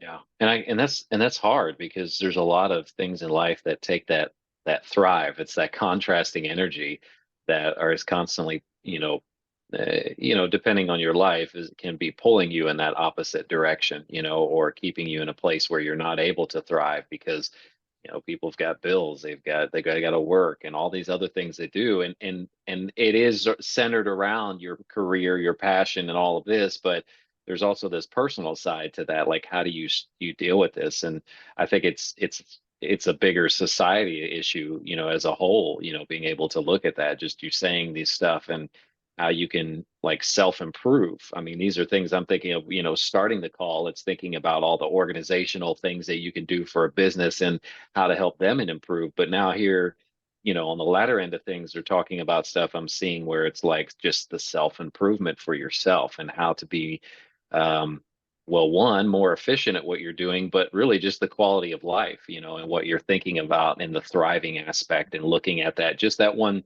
scale that you had there to talk about, the suffering and coming out of that, and in that type of approach. So it does run deep, and seeing that that organizational cog chart is really impressive.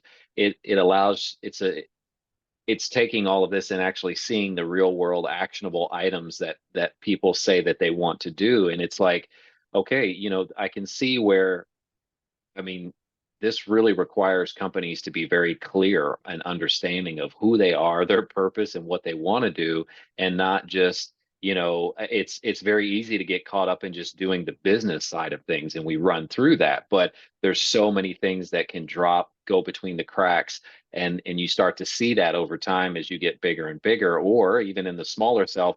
How do you start to scale? But we start to stagnate out, and so these are great ways to help do that. So it's really amazing. It's just talking about how well you can be organized, and using what your purpose is to thrive through that process.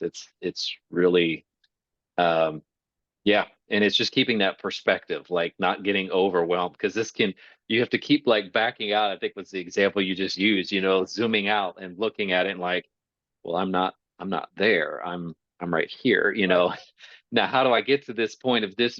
But keeping that perspective and being able to go back and forth, it's almost like editing on a timeline. When I'm editing content, I have to zoom in to be able to put clips together and do this, but then I've got to zoom out to see the whole timeline to be able Exactly. to know, like, is this thing flowing right? How does this look? If I got everything there, and that's that version of organization. So yeah, there's a lot to think on about this, and how to target this, because it is leadership, but I also I don't want to well, and this just depends on, this is really more for yourself, is like how you the what is your purpose for this video, Adam, in the sense that you would want to cater to speak to businesses and clientels that way, or you wanting to speak to as a whole, like, it goodness, because you can take the video, and if you're really wanting to target sales and marketing and that type of thing, or you can do kind of a video that overarches this thing is a bigger whole, is a society, type of thing, and how you can approach that will kind of articulate the language that is used to speak to the right people, I Yeah. guess, is what I'm coming at. So um, yeah, I think if it's the talking to businesses is one thing. If it's about looking at, like, this is what positive leadership is as a whole, then we might need to broaden that out and talk about some other elements to it. Well, that's what I'd love for our reflection to be about that. Like when we pause in between and before we talk again, a Hmm. couple of things. One, I would love for you to run this through some issues you're working on. Like if you got some things you're working on, just go, okay, what is my focus? Why does it matter? Um, what are the outcomes that would reflect that? What would thriving look like? Just what are populate the outcomes, and then what are the factors? Go do the steps. Don't skip the steps. And POM, purpose outcome method.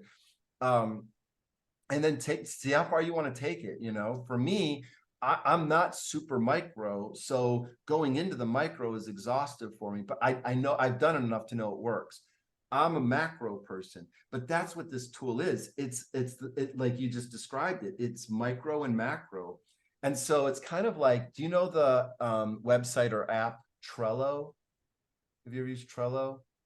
I know, is it like a home app or something? No. It's like an organizer app, but do you use anything like Asana or any Oh. organizer apps? Um, no, I Okay. don't. I've All right. tried to use them. Yeah, Sorry. yeah. So my question would then be, is that for business or for personal? And you'd go, oh, well, both. It's like the architecture is there that you could adapt it to your purpose. Well, marketing wise, that's a problem and it's an advantage. I mean, it's like, personally, I'm open to whoever wants to adopt progression theory, like if it's school systems or home builders or whatever. I'm interested in it starting somewhere, and then we can broaden and build from there. What basically I need a megaphone. Well, before I need a megaphone, I need someone to help me articulate it in a winning way, in a way that, like, I am inside it, so I don't know how to present it. Mhm. You know, Okay. Okay. I've never been good at that. I'm inside the content, and I haven't developed aesthetics. I haven't developed, well, Adam, look, this is how you engage people. This is what people want to hear. I don't really know what people want to hear. I'm too busy going, I'm too busy working on a problem that I need, which is what do I do? What am I supposed to do? Between birth and death, you're free, go and live. Okay, great. How do I know I'm not fucking it up? Mhm. Stuff like that. Right. Sorry for the language. So, You're good. um, so for me, it is about helping me get internal clarity, because there's a lot. You're right. People are so overloaded with so many things, but that's because other people are telling you where you should spend your resources. That's the whole thing about marketing. Marketing is like separate you from your resources. That's the whole job, you know? And so everybody's doing it. Everybody's pulling at you. It's like the tipping now. Everybody wants a tip wherever you go. Like every time you buy something, 50 cents or a dollar, and what I'm saying is no, grab back all your attention. You're the point of origin. This is the self-realization part. This is the point of origin. Literally, you are the point of that's you are the subject. Inside of you, looking out at your eyeballs out to me, is a subject, a point of origin. And even your thoughts are outside of it. Your emotions are outside of it. Your senses are outside of it. And then everything outside your body is outside of it from there. But there's a point of origin there that will not be there forever. And that's the self I want people to realize. And so what do you do while you're this conscious entity? I think inside of a spacesuit, literally, I think this is a spacesuit. I have ocular implants, or I have, my voice projection system. I have my grabbers, Hmm. and the spacesuit is going to fall apart after X amount of years because it's organically put together. Organic bonds are weaker. And but in between then there is this conscious entity here, and it doesn't know exactly what to do. It was educated, it was given a name, it was told you're a man and here's what a man should do and go forth and do that. And everybody's loaded up that way with their I call it the constructed self.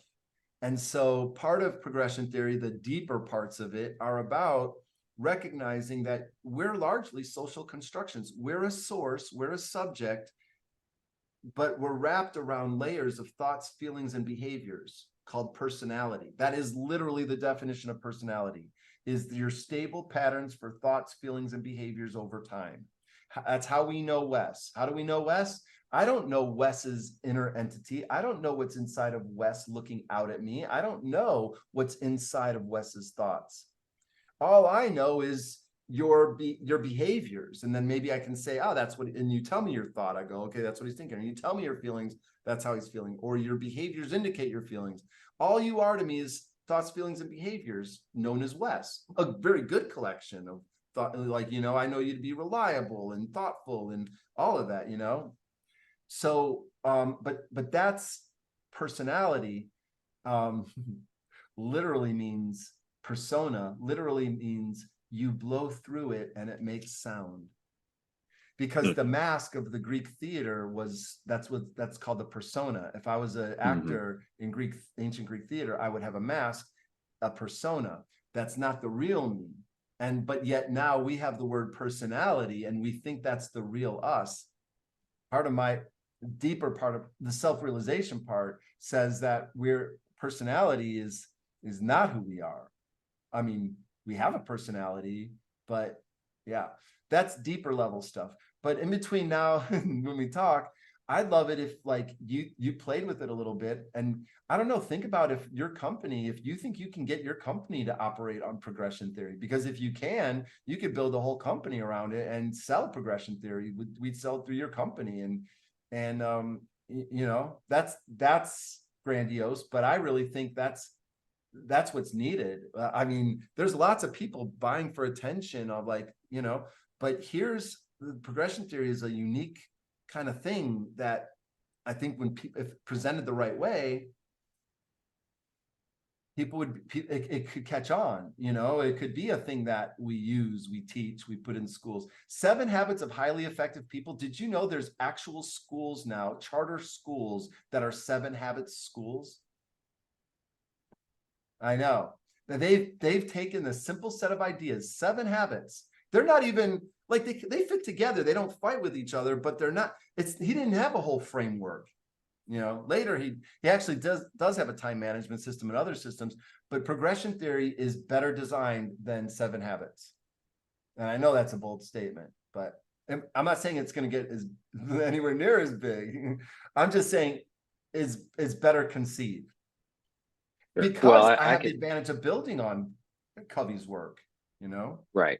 Go ahead. Right. And I can see where the deepness is there. I mean, you're talking 7 highly areas, but this is going in kind of more of a broader, it goes into deeper aspects. If there's a lot to it, um, that is there. So I can see It where that says goes. I think, subsumes the 7 habits. My progression theory says yes, all 7 habits. It's part of it, but it's bigger than that, you know. mhm, Right. yeah. Yeah.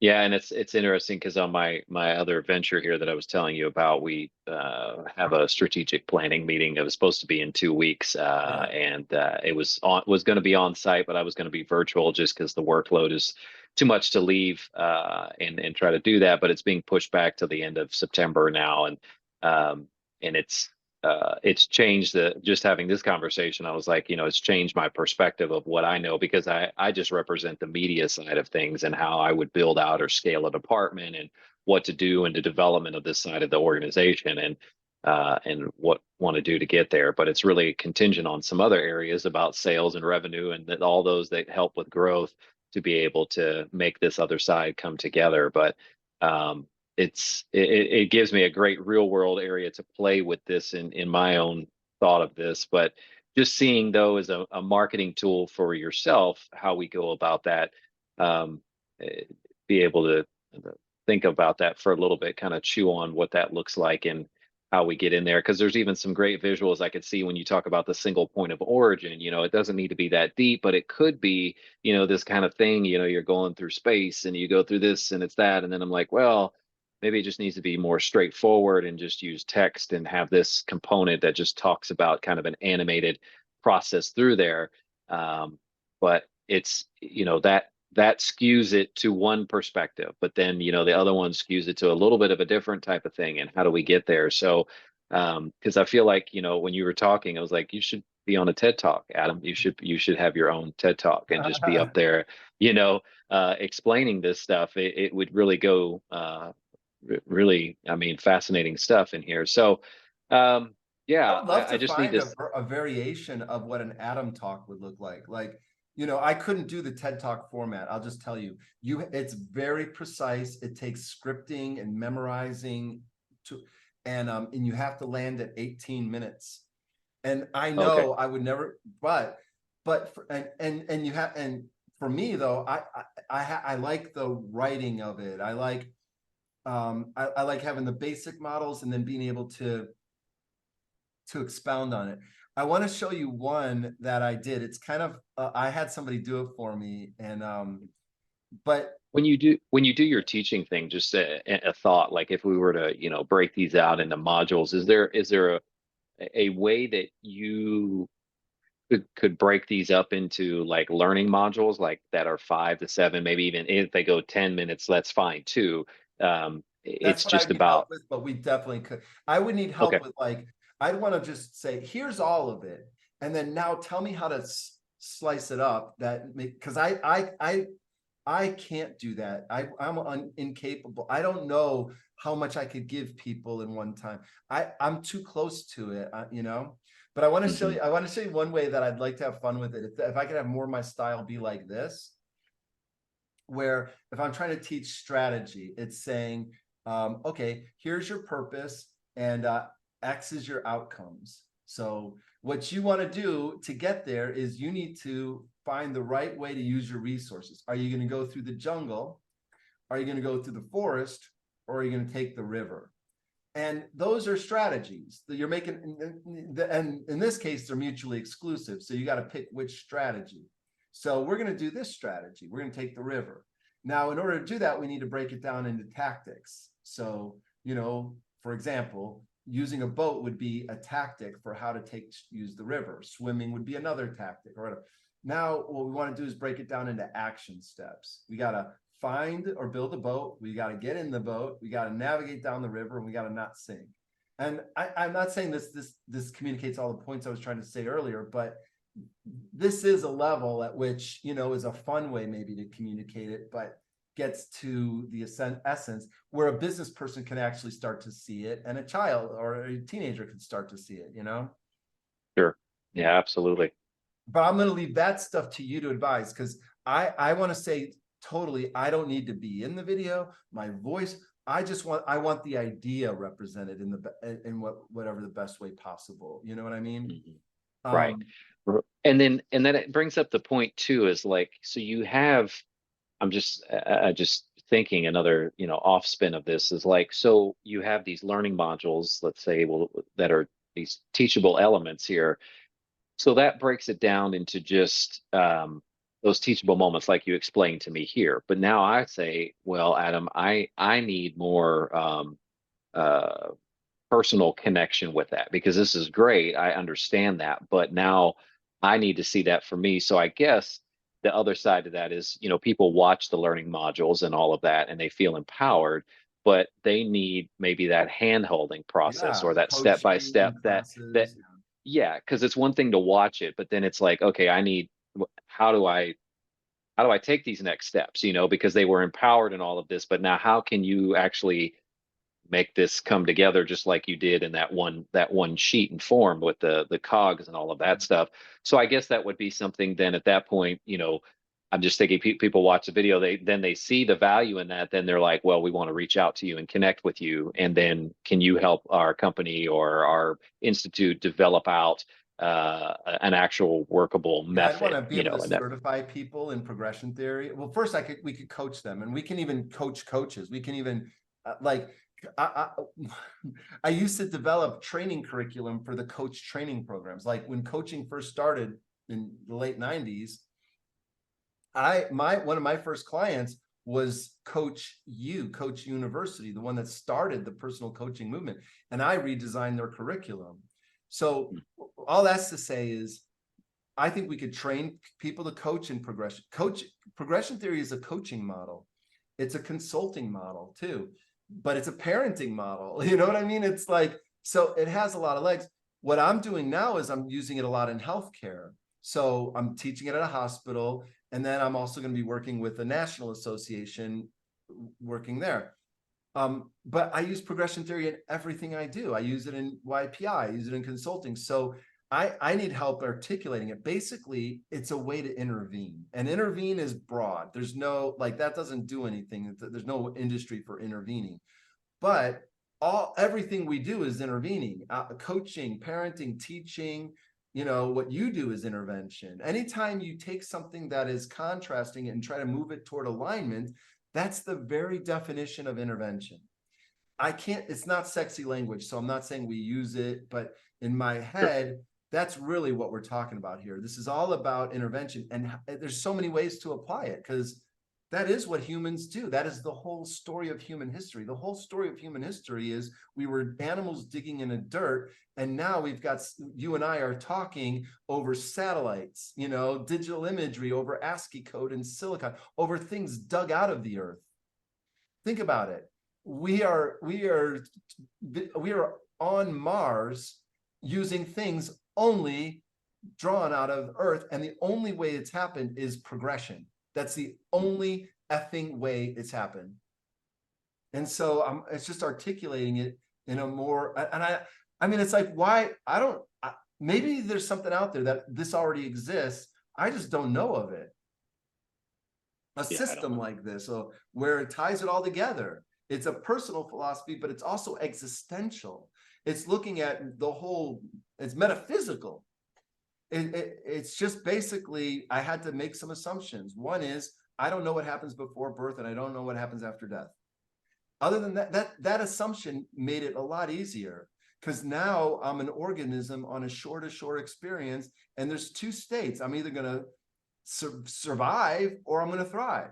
Or if I don't do either, I'm dead. It's, it's simple. It's negation. I've eliminated it. And so now between birth and death, it's survival and thriving. I want to thrive. How am I going to do it? Well, thriving is a relationship between purpose and outcomes. And that right there is the key. And then purpose, how do I get to purpose? The two-part breakdown is this key there. What is my focus and why does it matter? And then you're in business. Then you're off to the races. Because once you know what your focus, then you can say outcomes. And once you know outcomes, then you can do methods. Once you do methods, then it's about, performance. How can I perform as optimally as possible if I have the right methods? If I perform the right methods in the right way, I will thrive. It's just a fact. We just have to make sure it's the right methods and the right performance. And so now we've got everything. We've got organizational performance, we've got individual performance, we've got personal fulfillment. I mean, it's like all of it represented in here. And that's a danger, because how do we communicate that? Well, that's your problem, Wes. I hand it off to you. Okay. All right. Yeah, I That's a will. lot. 3 hours. That was a great session, man. Really good. Thanks Yeah. for hearing me Yeah. out. You were a really good listener. I've tried to have this Oh, talk many times, successfully with some people, April being one of them. And you two just, you're kind of cut from the same cloth. You could take lots and lots of the stuff and then you synthesize it and you weave it. She does it through writing. And one thing that we're really good at, in case you have clients that need it, is one, strategic planning. Two, impact studies, researching what have they done and what can we learn from it. April's doing that now for us, and it's great. And so between her and I, that's her skill set is deep, in-depth processing of lots of information to find the through line. Yeah, and that's what you do. That's what you do too, right? Yeah. yeah. Yeah, I do. Yeah, in the video world, dissect the information they have and put it together. And it's interesting because I've learned over the years, I've been doing that and not knowing what it is going ahead of time. I thought, you put together a video for somebody, and there's people that do that. They strive to be a whatever in their form is. I'm more, it became more of the abstract type of video. So we've got an idea, we've got a problem, we need to change that or implement something, and we don't know what to do. So then they tell me their scenario, much like you learn from customers, clients that come to you. They say, we got a problem and this is the problem. We need a video to help fix that or promote that or talk about that.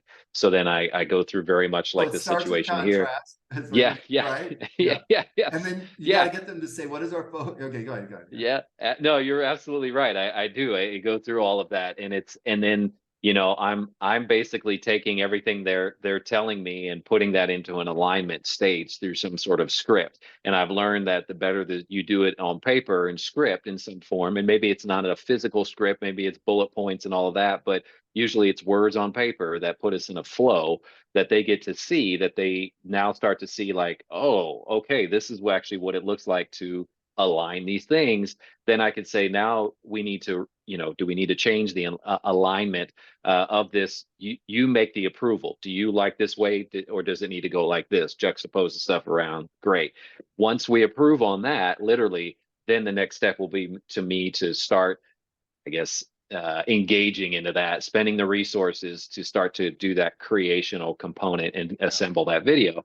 And so it's definitely different than like the commercial broadcast stuff I did in the past, where you write a script, you do that. It's that marketing concept.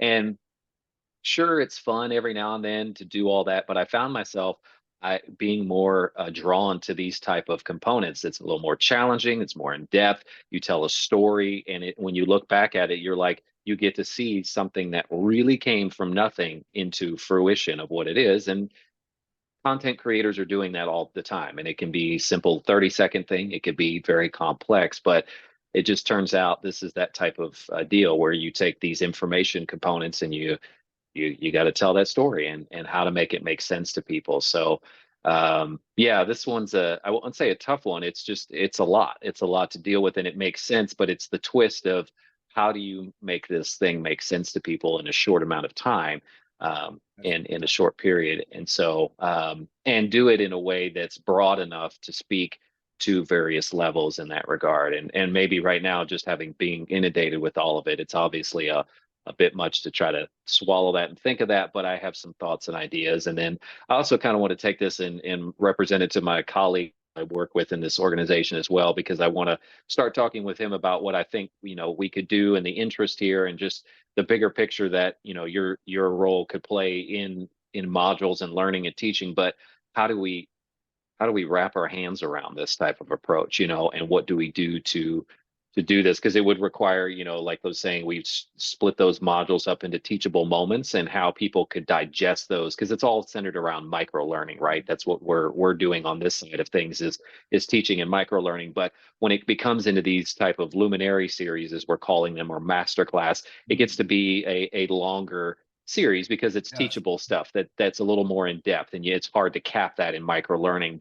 Um, but how do you make this into digestible sections that can go from one to the next to the other, in that process? And then, from all of that, you could actually pull a promotional series out of that that would say, this is how we formulated your actual A to Z approach. Then we can just take from that and build our own philosophy, because we've seen from A to Z.